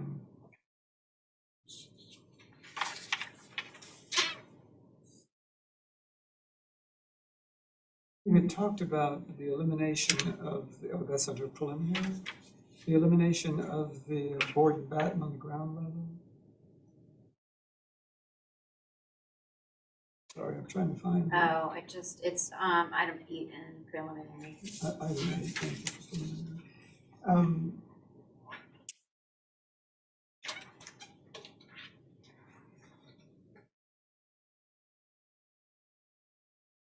Are we in a flood zone here? I would assume so. No. We're not in a flood zone? We are. Yes. Okay.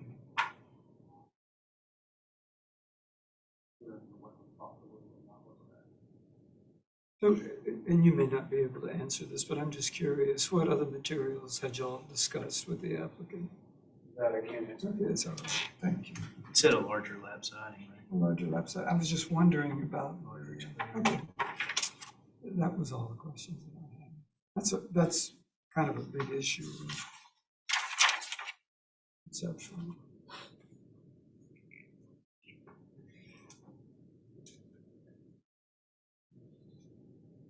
I think the site plan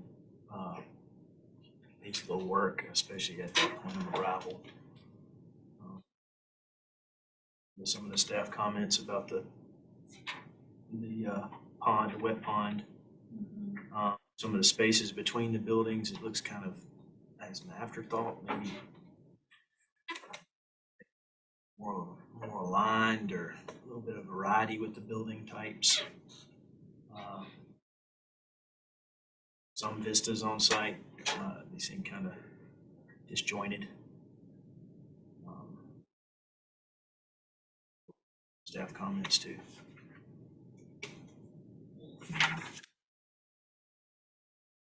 I think your line drawings are very nicely done.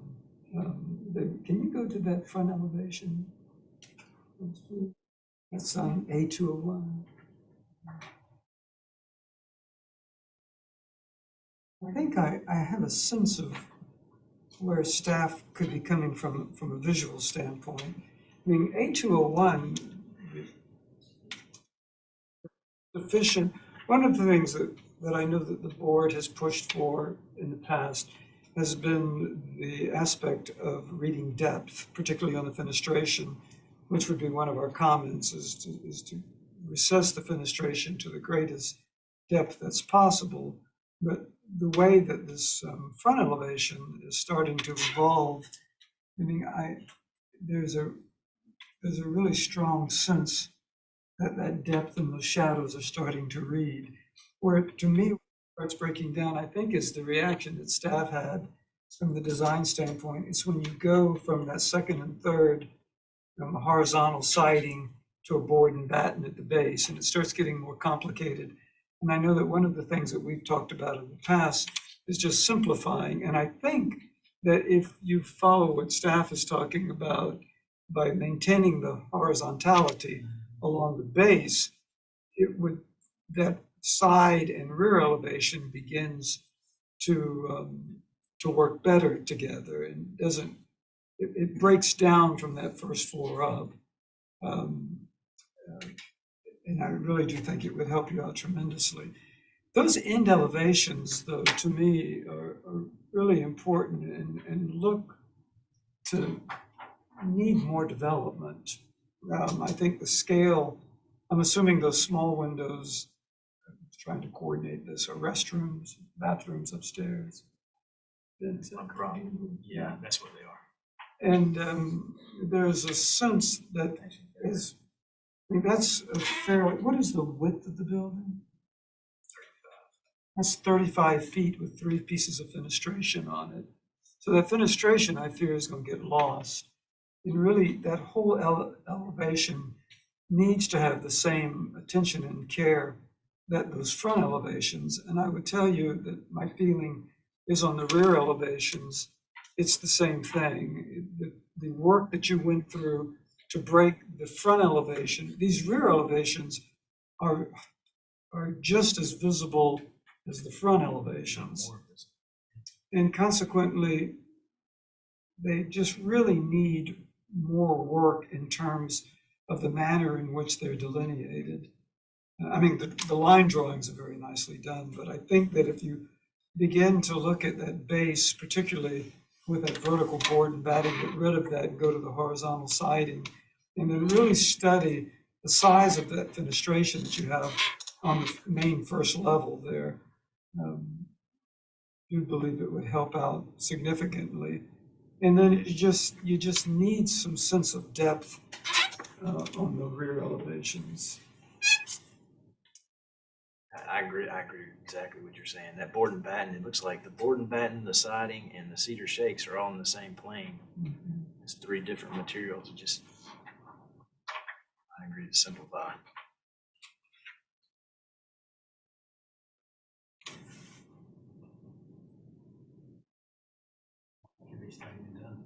Sorry, more discussion.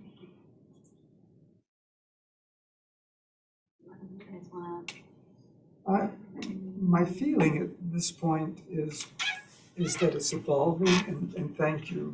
It's starting to evolve, but I just aren't. But to me, conceptual approval is the most important step in this process.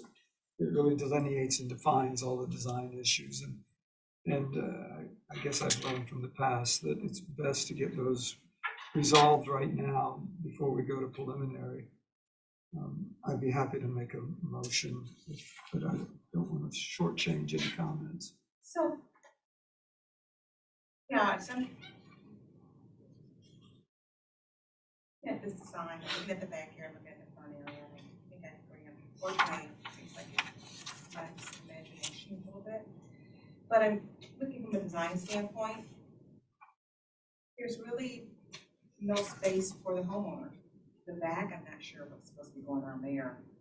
And I look at the front, and I don't know, I don't see any area there. But I'm guessing because trying to maximize this small piece of dirt that you have to put in 72 units, I don't even know if that's in our purview, but I don't really see any Density is not, well, not density, but more of Private place, personal place. Yeah. Along the back, because you clearly can't have it in the front. So that's kind of where hopefully if they're looking at doing something with the design, maybe they can incorporate. And you're talking about maybe some enclosure that might provide some privacy. Or something, yeah, there's. Well, yeah, the same thing Along the about back. where all mechanical units go. And Right, it's just, yeah, it just That's what I was seems thinking. like Yeah. there's just, yeah, like there's. How are you dealing with the mechanical? We agree on the side of the building. Oh, on both sides of the buildings, that's where I guess landscaping is supposed to. So they will be Screen that. screened.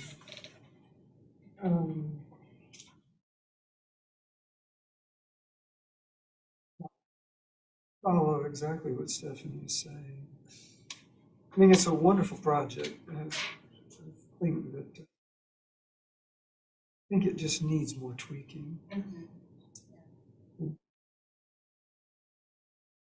would be willing to make a motion if y'all could stand it unless anyone else has any other comments. I would move for deferral with staff comments,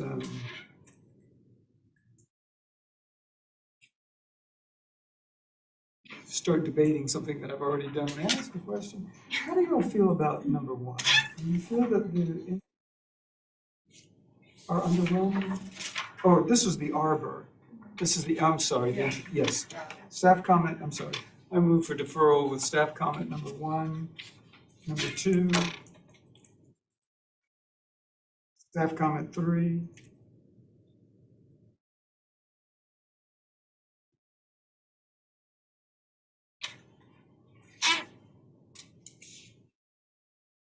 you say 5. Do I don't need to go into preliminary comments, do I? No. Okay. And board comments would include a restudy at the rear elevation of more privacy screens for outdoor functions. Number 2, Sorry, can you repeat that one? privacy screening for outdoor functions at the units. Fences, or what are you, sorry? Fences, it could be hedges, it could be just a variety Okay, of so things. landscaping, something. Yeah. So restudy at rear elevation for privacy screens for outdoor space. Yes, ma'am.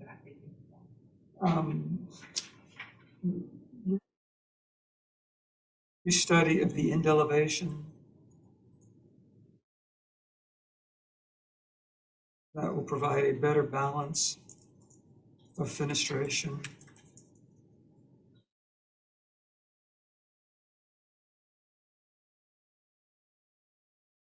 Restudy rear elevations to provide a sense of more depth in relationship to the front elevations.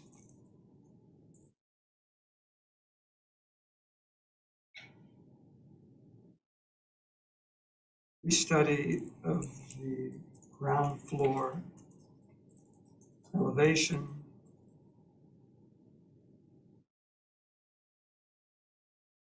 Go to horizontal siding, similar to above.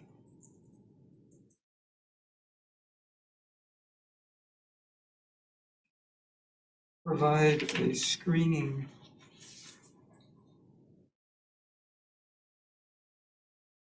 of mechanical units, screening design of mechanical units. I'm sorry, is that? It's usually preliminary. It's preliminary, okay. All right.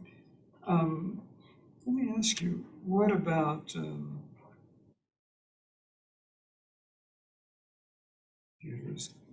you go to the site plan for a moment? Do we have dumpsters and all identified on the site plan? I'd imagine it would be rollout, but individual rollout. Yeah, roll out. Oh, so they're all rolled from the garage. Okay. Did I leave anything out? Permission for deferral with staff comments 1 through 4, along with board comments. 1, restudy at the rear elevation for privacy screenings of the outdoor space. 2, restudy end elevations to provide a better balance of fenestration. 3, restudy rear elevation to provide a sense of more depth in relationship to the front elevations. And 4, restudy ground floor elevation to include horizontal siding similar to above. Is there a second? Second. Thank you, Stephanie. Any further discussion? I'll just clarify before the direction of my vote has nothing to do with whether or not I agree with the comments here tonight. It's much more because you're not here at most of our meetings. These guys understand how I tend to vote in these situations. So my point of view is that we should keep you guys moving on in this process and give you these comments with a conceptual and understanding that we could not like what you bring the next time and defer you, but to give you that benefit of the doubt. However, that's generally not how this board takes these actions. And so Just want you to have that understanding that I'm not going against any of the comments this evening. I do actually support those. Is that a good, no, Ashley? I assume officially. Ben? Yes. And I am also yes in favor. Thank y'all very much. Thank you.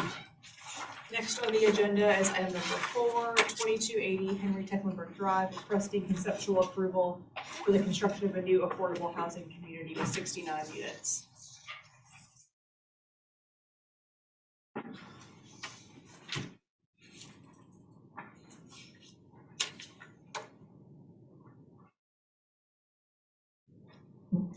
Well, good evening. My name is Bruce Smith. I'm with Studio 8 Design Architects.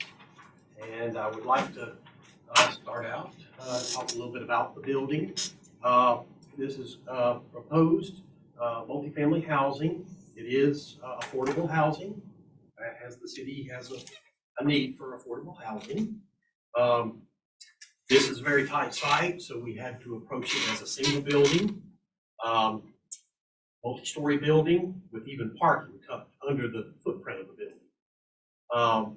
So we, and because of the location on Henry Tecklenburg Drive, we felt like it probably needs to have a little bit of an urban feel more than a residential feel. So we've come up with a plan that is an L-shaped building. It's got a big brick base where the lower parking deck would be. That would be a concrete structure with a concrete deck separating the parking structure from the residential above. 4 floors of residential above the parking deck, so a total of 5-story building. In this rendering that we've got, you can see that we put some, these would be pre-finished metal solar shades over the majority of the windows. We also, if you go to the next slide, we may get another view of this. Okay, so this is kind of a front view of the building.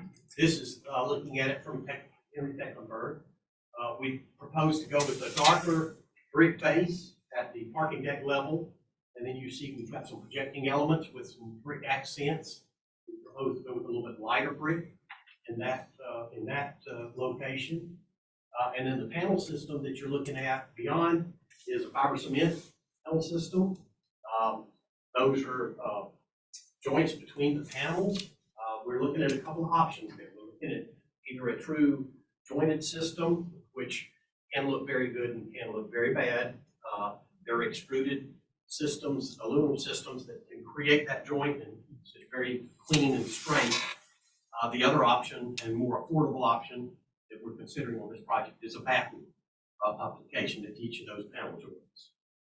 If you go to the next slide, this is a little bit of a blow up, and you can see we've got soldier courses at the top of the base brick. We also have soldier courses or roll-offs in the top of the brick, lighter brick accents. This emphasizes those panel joints a little bit.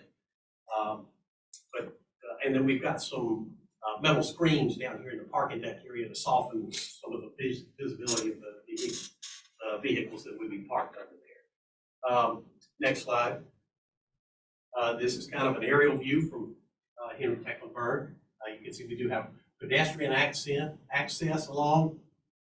The actual access to the building is down here. This is an existing detention area, and there's going to be a drive extension that will pull us back to the back of this building. That's one of the L's, and this is the other L, so that you would come in that end of the building, parking underneath the building. I guess we can go to the next slide. And these are photographs of the site. Right now it's a wooded area, again, with that existing detention area to the left, and then just kind of a wooded area. Next slide. Another view. There's several views along Henry Tecklenburg. This is an aerial view of the site, kind of backing out to show you what's around it. The closest facilities, I believe, are medical facilities. But this shows a little bit of a blow up. Henry Tecklenburg, this is the little drive that would be extended and we would pull into for parking under the building. And there's also an exterior parking lot in the outside of the L. Next slide. Next slide. This is the lower floor which you would, this would be Henry Tecklenburg, come around, come through the building. There's more parking out here. Trying to maximize our parking spaces underneath the building as well. We have 3 stairs and 2 elevators in the level of the building. Next slide. This is the proposed floor that's just above the parking deck. As you can see, there's some community areas, but you're also seeing some of the units. I believe we have 24 one-bedroom units and 25 two-bedroom units for a total of 69 units on this property. Next slide.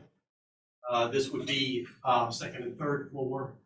Again, we're filling in more with units here, stairs at the ends, and the stair in the knuckle, and the 2 elevators. And next slide. And that's the 4th floor.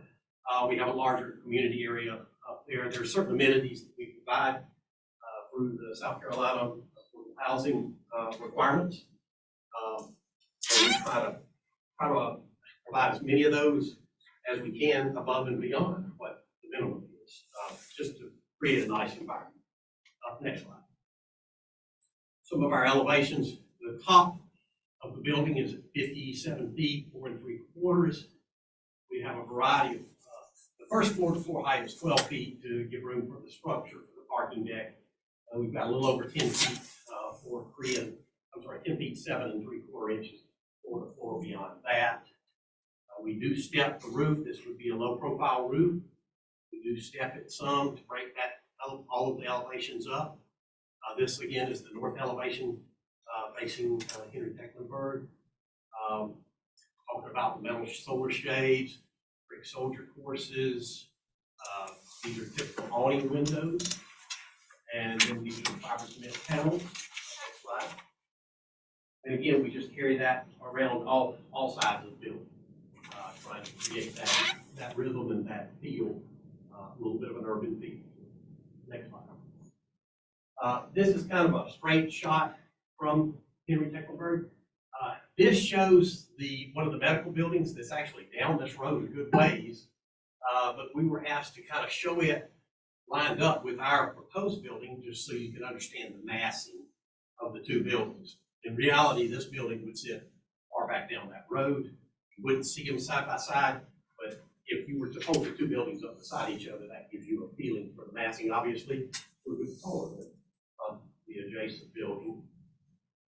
And again, this shows kind of where we're trying to break the building up with brick and the fiber cement panels. Next slide, a little bit of looking at the site. This is the site Henry Tecklenburg, existing detention area. Building's going to go in here. A larger detention area to cover our development would be back here. Next slide. That's just some tree removal. This kind of shows Henry Tecklenburg, the new drive connection. You would come in and you could pull through under the building, or you could come back here for fire truck access or emergency vehicle access. Back here in the open parking area. This is the new wet detention pond we'll be using. I do have Wes Boland with site design here with me today. If anybody has any site questions that I may not be able to handle, I'm getting close to my 10 minutes here. Are there any? Let's go to the next slide. If anything. Let's just kind of showing some of the vicinity map. And next slide. Here's the landscaping. That's okay. This is the landscaping plan. And this is just some standard details that they provide for landscaping. Next slide. And this has the landscaping plan. I will say that this is a renovated landscaping plan that responds to some of the comments that we've received from TRC to this point. So we have adapted whatever comments that we received from TRC to this landscape.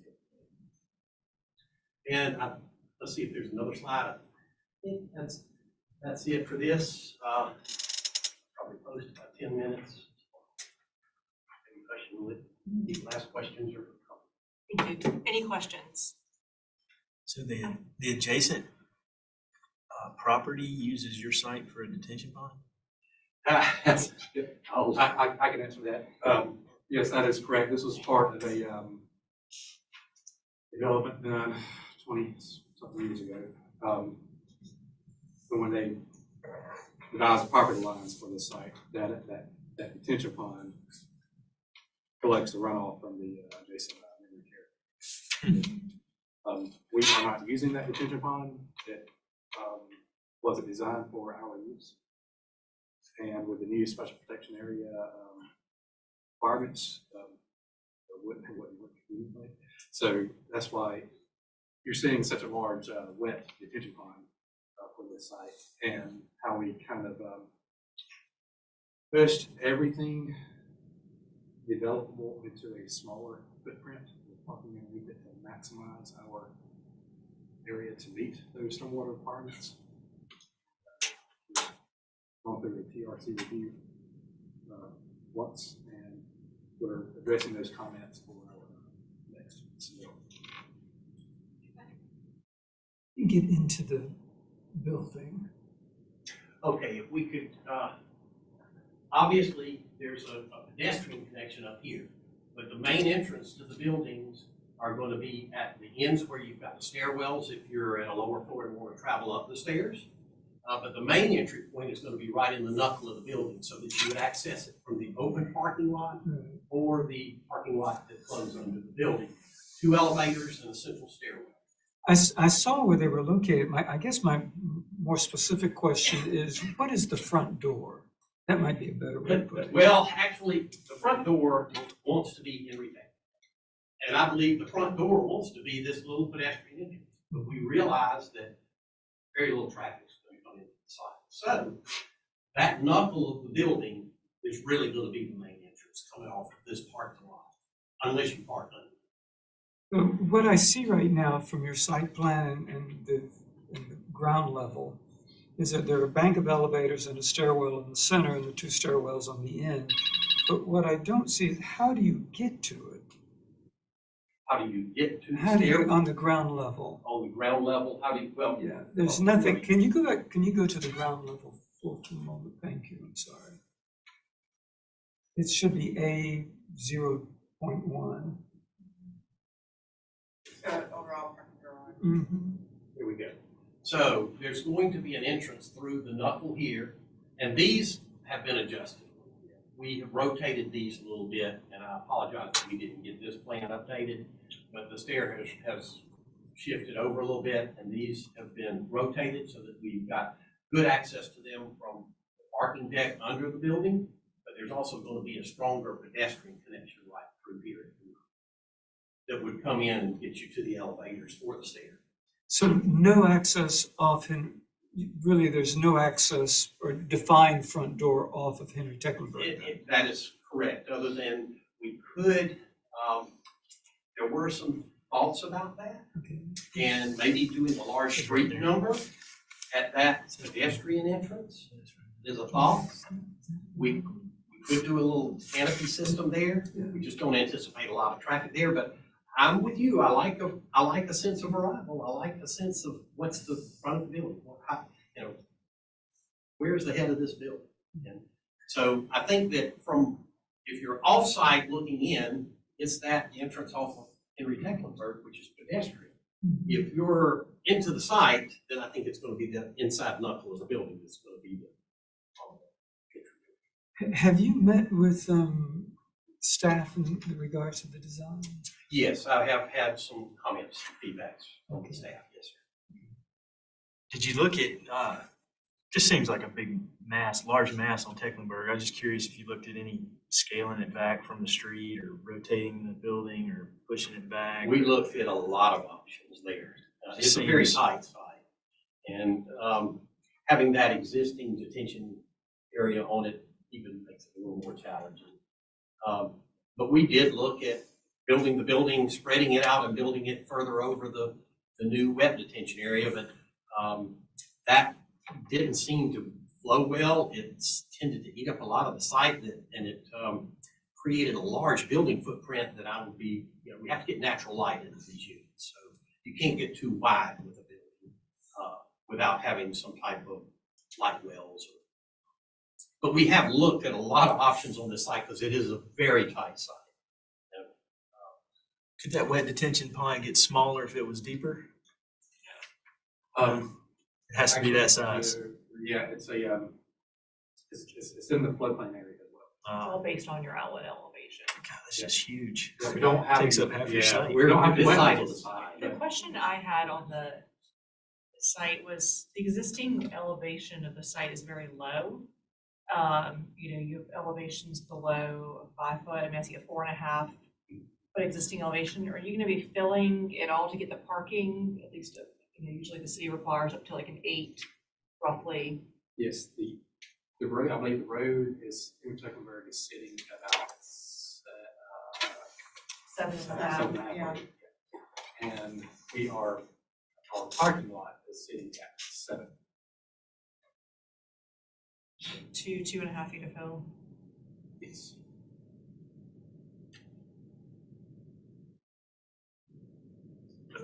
Did you guys talk to any of the neighbors of the Carolina Bay right next to you? I'm just curious. We have not had any personal conversations with them. So our access is to that unit. Any other questions?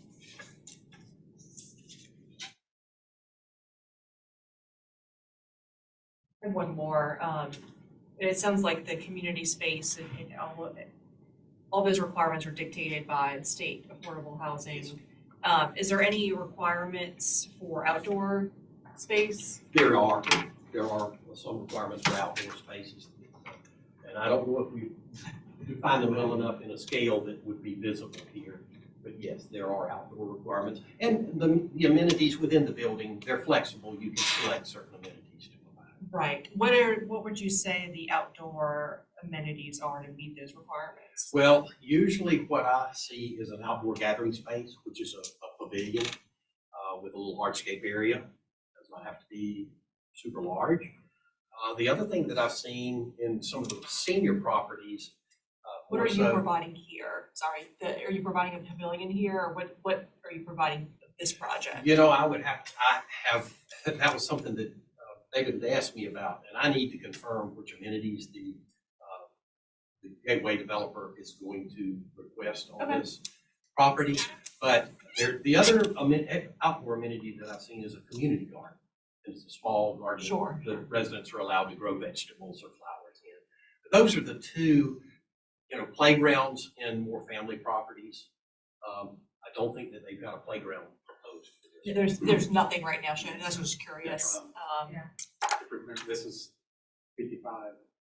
That's right. Okay. This is a more senior property. Okay. It is all affordable housing. I understand that. Yep. So obviously a playground is appropriate in a facility like this. Sure. A property like this. But most likely it would be either a community garden or that outdoor gathering space. Neither require a whole lot of space, thank goodness, because we have a very tight site. Sure. Any additional questions? Is there anyone here from the public?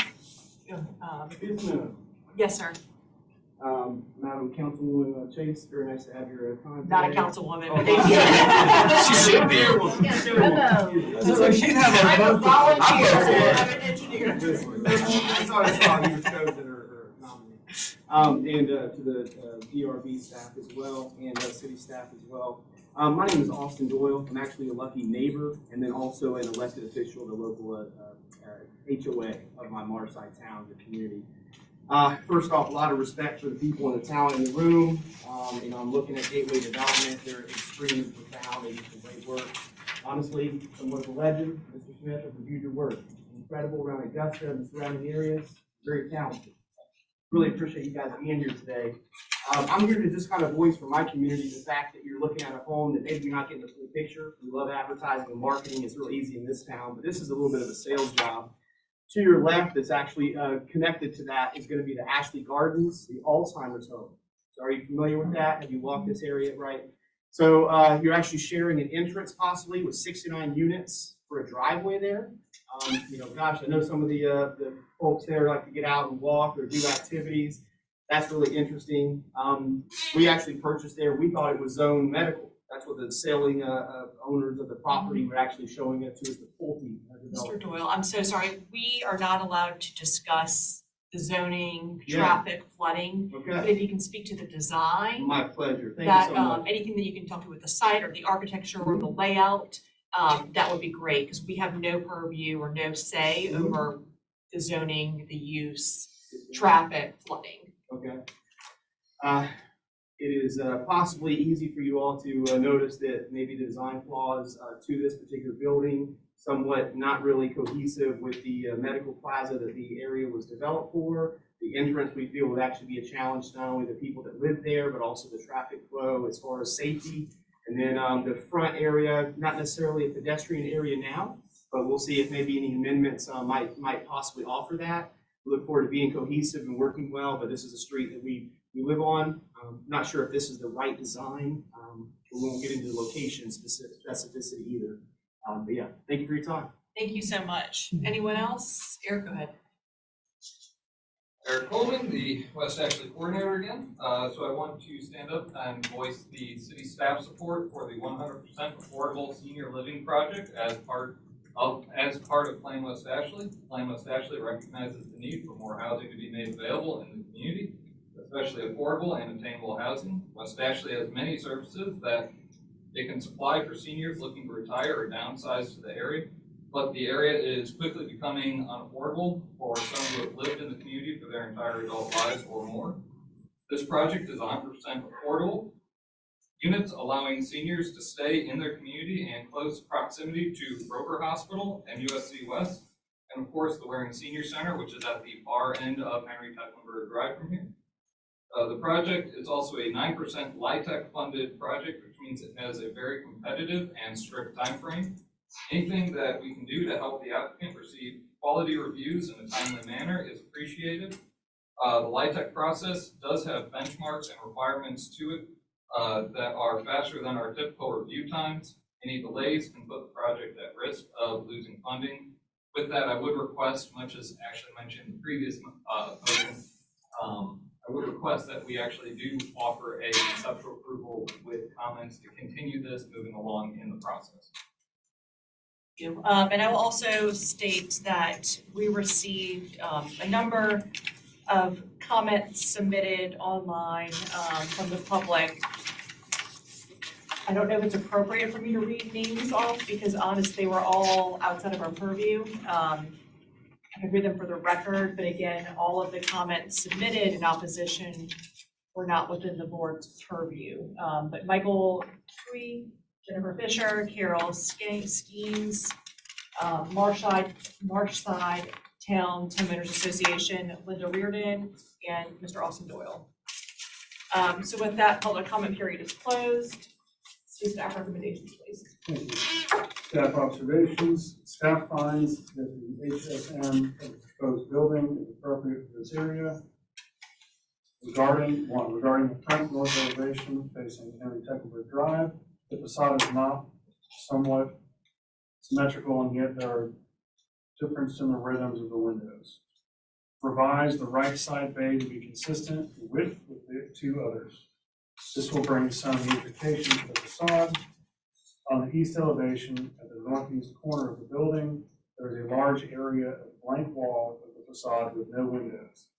It appears from the floor plan that 2 more windows per floor could be added to this area.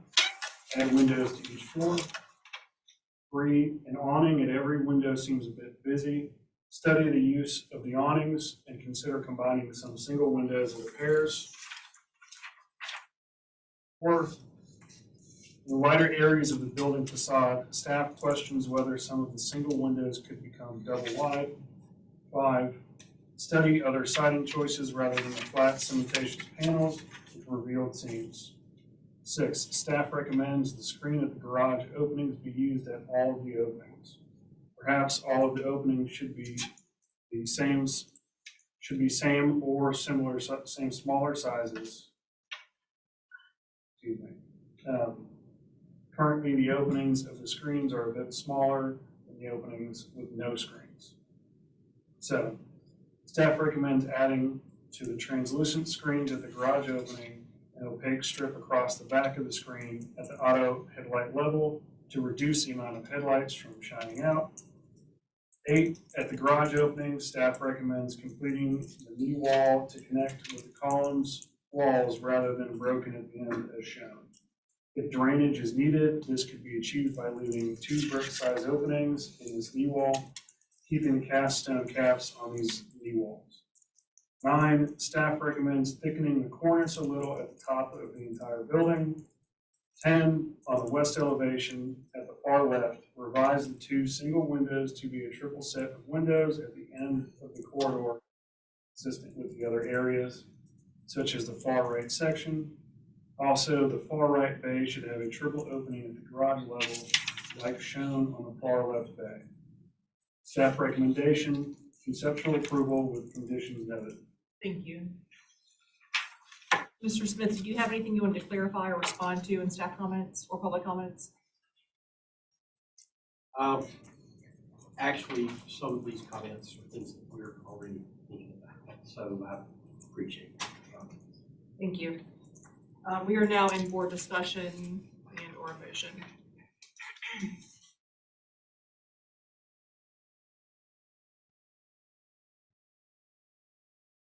I'm actually not reading text. I'm trying to find something on site. And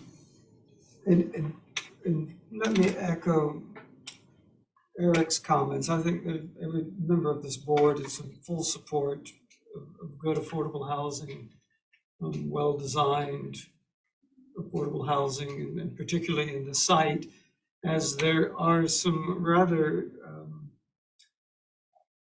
significant structures, sharing of hope and other buildings that have been developed along this property. And the City of Charleston Housing Authority, and you may read, I can't think of the name of it, it's killing me right now, but the housing development there in the Ansonboro area that was completed a couple of 3 years ago. The Gatlinburg Park. Yes, Ansonboro Park. Yes. What's the name of that thing? I don't know the name of the affordable housing, but it's beautifully done. It's an excellent example of what we would hope to see. And I know I'm going to get shot by Eric if I hope he went through a metal detector before he. He's got a gun. I struggle with the massing. I mean, the building is the fenestration, the massing, the issues associated with this. I mean, the scale and the front door. There's so many things that, and I've seen your website, by the way, and I think that you've got wonderful projects on there. I just don't think that, I just can't support this design. It needs to be rethought. There are so many things here. Just the sense, I don't know if I buy necessarily an urban scale. I mean, you've got so many examples of things there that are so clean. And if you've heard a lot of what we had said before, the cleanliness of these designs is imperative. Bless you. Bless you. Koning-Eisenberg, for instance, did this magnificent little structure similar to this in terms of, but the orientation is different. This is a project they did in LA that is just absolutely wonderful, the way that they carved out the edges and broke the scale of the structure down to an extent, and then yet still within the context of that area, provided a really strong entry point that was so important, that I believe is important for affordable housing and those tenants that are going to be living here, to give them a sense of purpose and a sense of place. And I'm not seeing that right here. I'm seeing that what we've done is we've just overwhelmed the site to the fullest extent possible with very little regard to design. I know that your firm, Studio 8 in Valdosta, has the capacity to really do this and do this upright. But anyway, that's just my personal feelings. Yeah, I agree with the mass. That was the first thing I thought about, the scale right up on the street.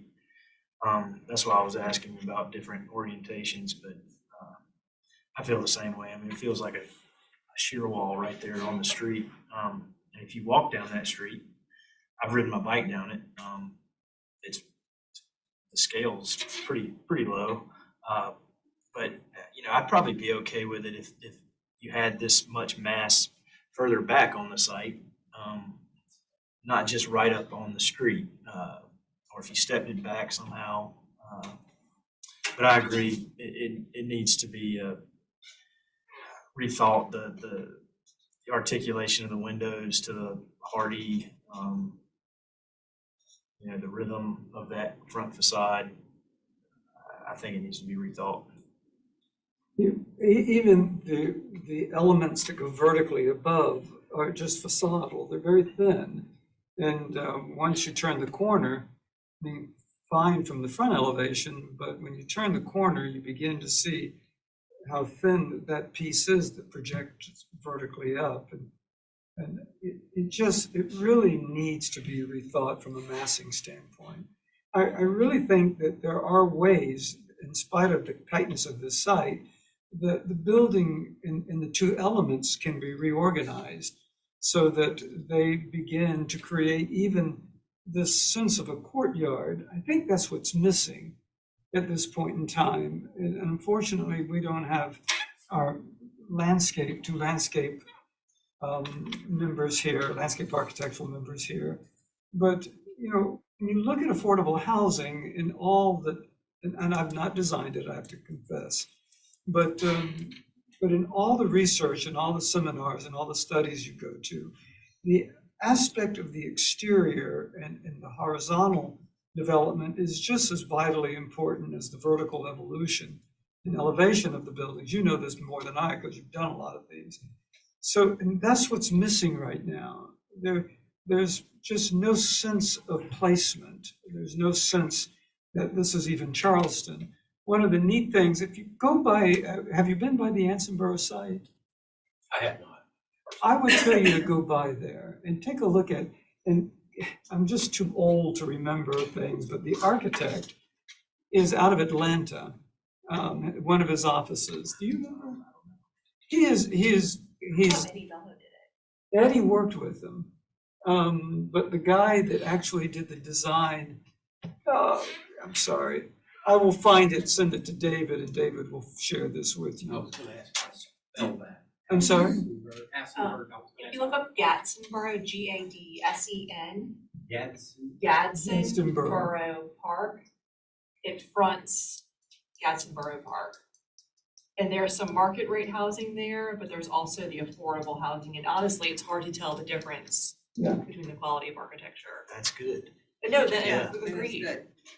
Yeah, I think that's what we're looking for, is that sense of purpose and that sense of detail and that sense of evolution. And I think you would, what I find that's missing about this presentation is, and I don't think you would argue this, to be honest with you. You appear to be a very good individual. There's a loss of soul. It just looks, it's a 4-story structure sat on top of a platform. And I can tell you from this board standpoint, usually those don't get through very easily. Give us some strength in this design.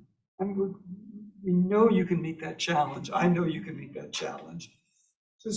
I'm looking for strength, and I'm looking for a model that other people are going to be able to follow, so that we can say, just instead of going to Gadsden Street development, go take a look at Henry Tecklenburg and see what's happening with it.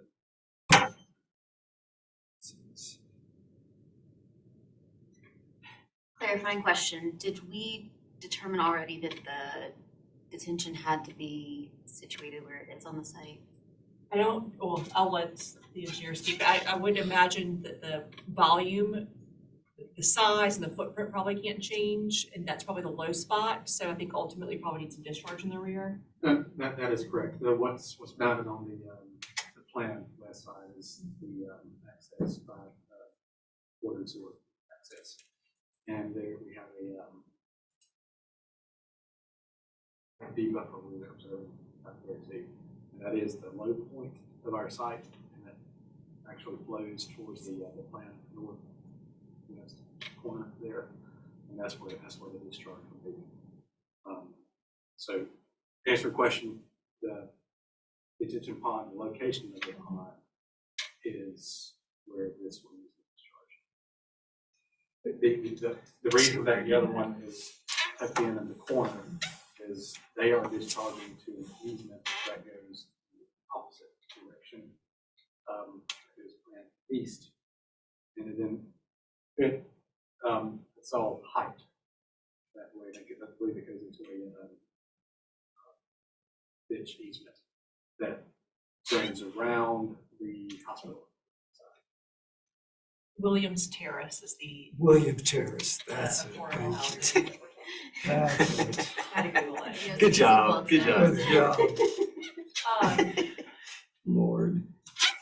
The gentleman that's here, and I'm sorry, I didn't. Mr. catch it. Doyle. Mr. Doyle? Yeah. Mr. Doyle raises a really great point that needs to be addressed as well, and that's the egress and ingress of the property and how truly it's going to be addressed with all of the cars coming in and out. Henry Tecklenburg is becoming quite a busy street, and if you've traveled it during the course of the day, there's people park along the side of Henry Tecklenburg. You've got a bicycle path that goes there as well. There are so many, I mean, this is a challenging urban Williams, I environment. assume you're talking in relation to site design and not Okay. traffic. I'm sorry. But think about it while you're going forward with everything. And I think it will help.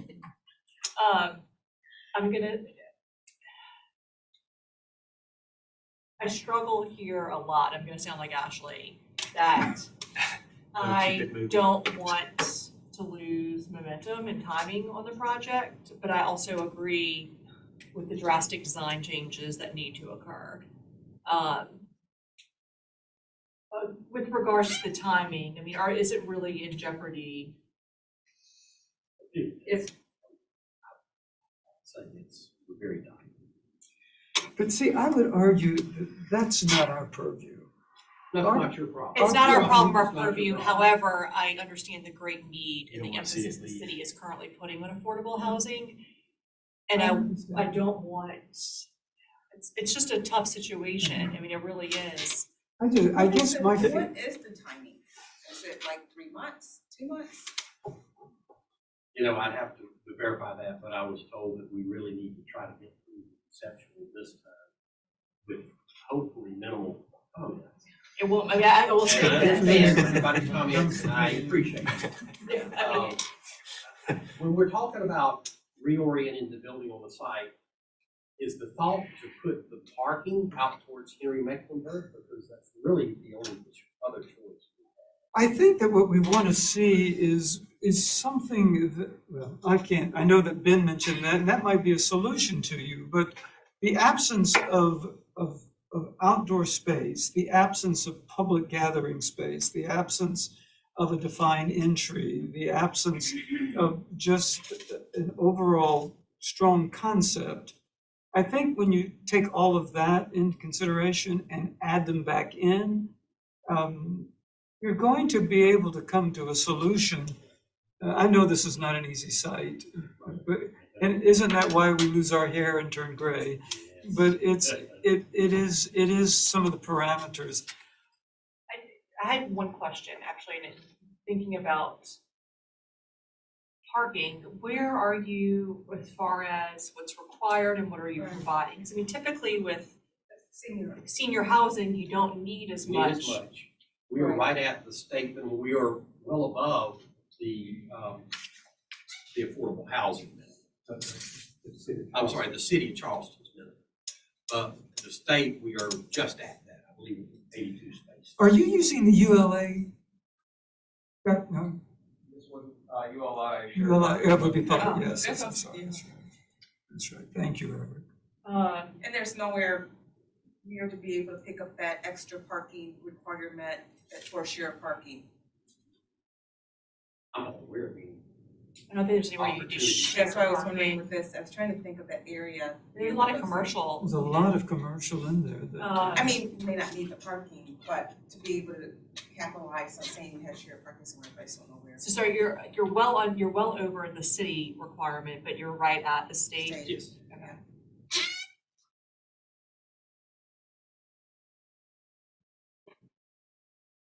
Okay. Go ahead, Dennis. No, I hear what you're saying. I fully I mean, understand. the only way I could say to keep it going is if the building was pushed off of Henry. This building was not where it is now on Henry Tecklenburg.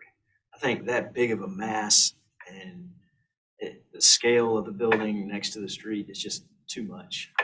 I don't even. From an architectural direction standpoint, this is an engineer talking, it just seems so stark and not It is. residential. Yeah. It seems like an office building or a hotel. With the shear wall right there on the street. It's the design, because it sounds like in this particular space is so tight, and if they need a detention pond that large, if they can't kind of figure out a way to shrink it or shift it or something, I'm not quite sure how they're gonna push the building back. Yeah, I mean, unless, you have the parking on the road, I mean, that it won't, Right, because yeah. it's they one or have- the other based yeah. on the site constraints, assuming the density is needed. Is there any way from the state through this that they could potentially grant variance for the parking? Or is that would just, or that would just delay it more, because We're actually meeting the state parking requirements. I know you are, but like the city, they have where you can request a variance on parking. Does the state allow you to request a variance from them on parking? I'm not either, I've never encountered that. I'm thinking that might be Sure, an there's a idea, variance. if you can do that, because a lot of times affordable housing, if we talk about like if there's, it's along the Carter runs through there, so it could be argued that maybe not as much state parking, surface parking is needed, so that you're able to do something. Yeah, you have a little bit more room to work with, Right. not much probably. And they're parallel parking spots along the road too, right? Yeah. There's Yeah. no parallel parking. I mean, I So know- parallel, anything on a public right of way cannot be counted toward. I'm just saying they might, the state, there's a variance if you, Right. maybe. How many more over the city does the state require? The city is at 69, the state is at 82. The city's one per unit, and it sounds like there's some kind of 1.5. It's in the very, the table is on the bottom. probably maybe only the 2-bedroom versus 1-bedroom. Well, I do know if we have to go for a state variance, that time frame would take forever. Right. Very good.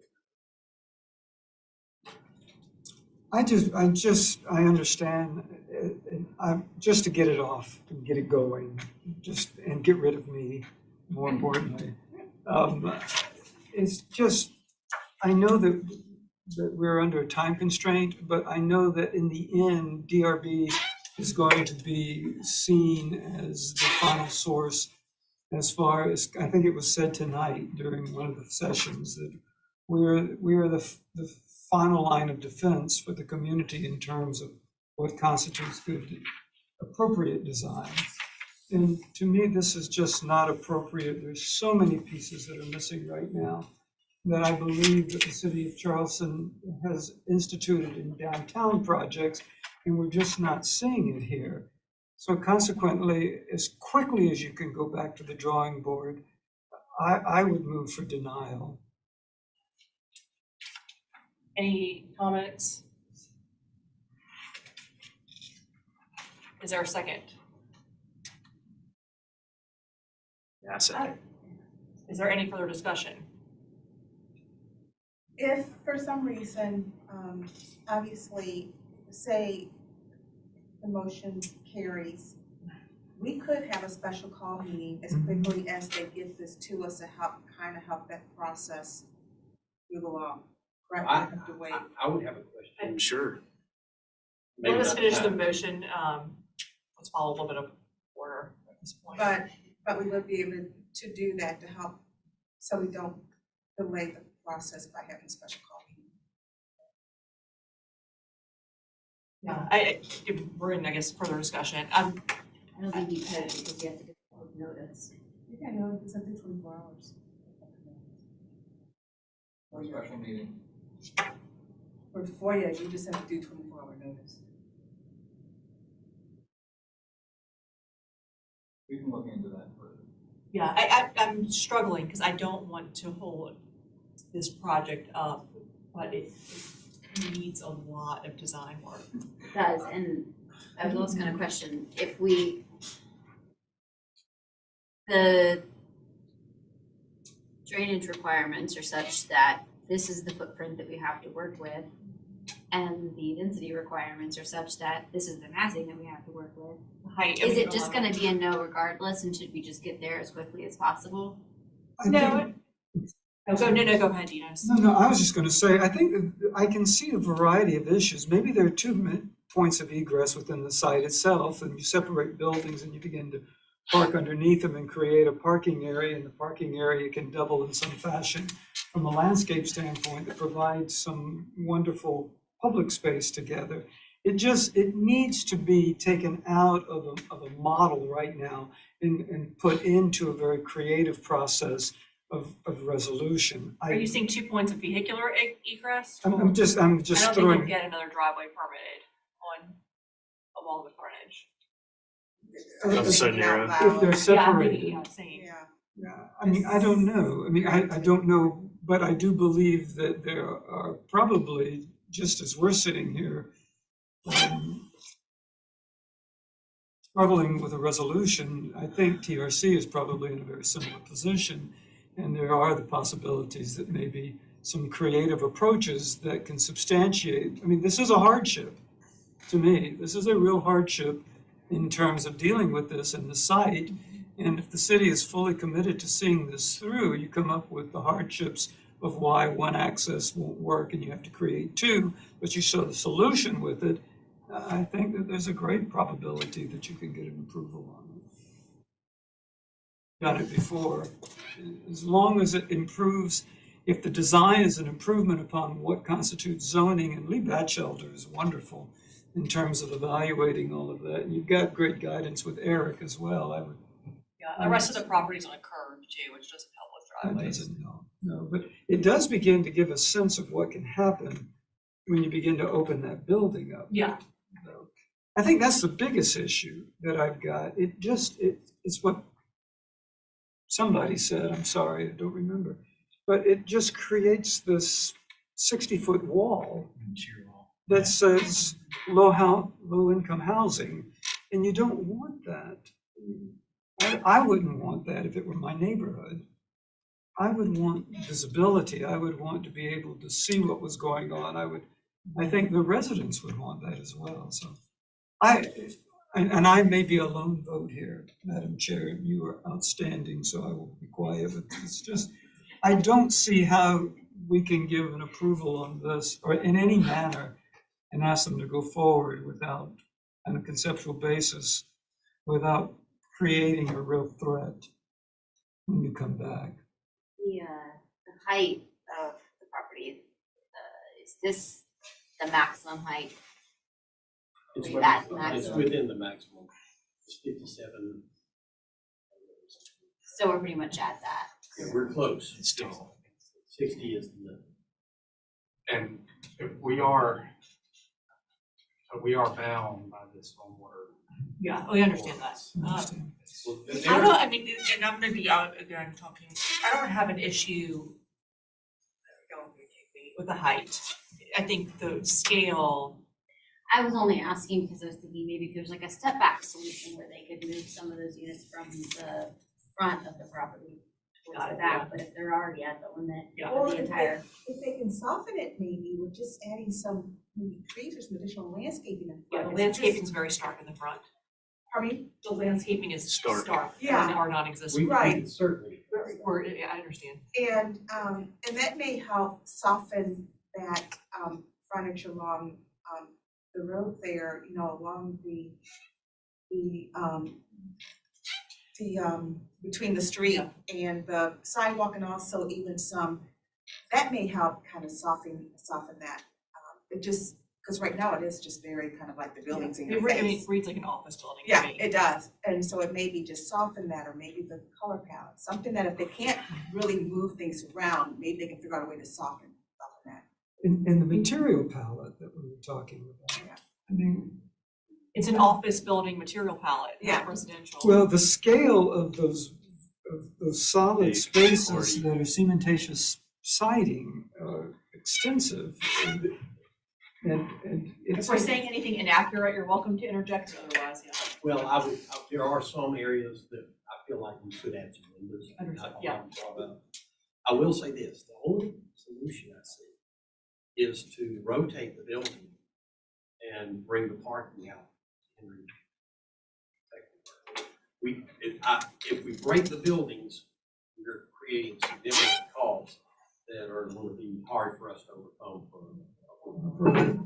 But, and that's why I'm saying. I know that's not your problem. No, I'm saying. But we understood. And that's why I'm saying. Or a potential view, or. If we do it on the basis of a denial at this point, turn it back over to them, tell them to come back. We will be available whenever. And I think there's a great sense of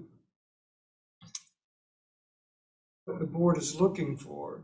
You know, it's got to be, it has to be so much more responsive to the tenants themselves that, and I feel like we have a lot. Sorry, yeah, thank you. Okay, so we have Dino's the motion for deferral, or denial, Ben second. For any further discussion? Only thing I'll say is the way I'm gonna vote, it doesn't change the comments, the way I feel about the design. All right, Stephanie. Can I ask one more question before we go? Yeah. Is there any way to, a lot of discussion and a lot of comments, can they be, in the way that we typically structure our motions, if they're not denial, where you have comments to restudy certain things? You include those types of comments. And it's gonna be enough to essentially amend his motion so that we can move this forward, but add those comments in. I don't think Dino's just gonna amend his motion. I would not amend it to give a conceptual approval. Because that means you're agreeing to. Then that means you're The concept. agreeing to all of this. That would be, I could not do that. I truly, So then, yeah, I think, another question as well. No, go for it. Okay, I'm gonna say in this case, it'll be yes in favor. So you're yes in favor, Stephanie? Yes in favor. Ashley? I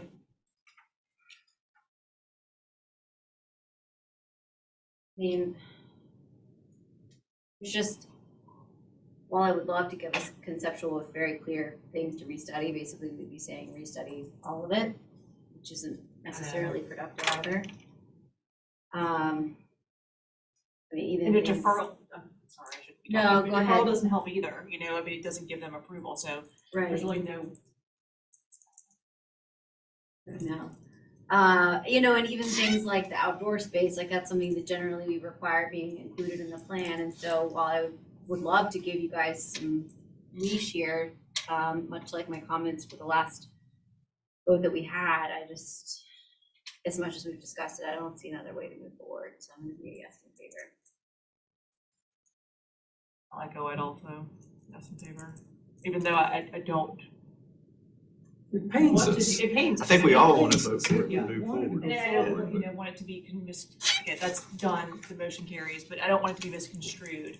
That we are more than willing to do whatever we can to support the project, you know, whatever special meetings, and we know, we're course. with bells on. Yeah. You know, we only need a 24-hour public notice. Yeah, So you can all say nighters. that. Well, Let's remember do that one couple second, if you don't meetings to mind. know Let's that. finish up the minutes, finish it up, and then go, just give us 2 minutes. Next on the agenda is item, approval of minutes for December 5th, 2022, and January 17th, 2023 meetings. Is there a motion to approve? You, Ashley, is our second. Second. Thank you, Ben. I'll call roll. Stephanie? Yes. Enos? Yes, ma'am. And I'm also yes in favor. That concludes our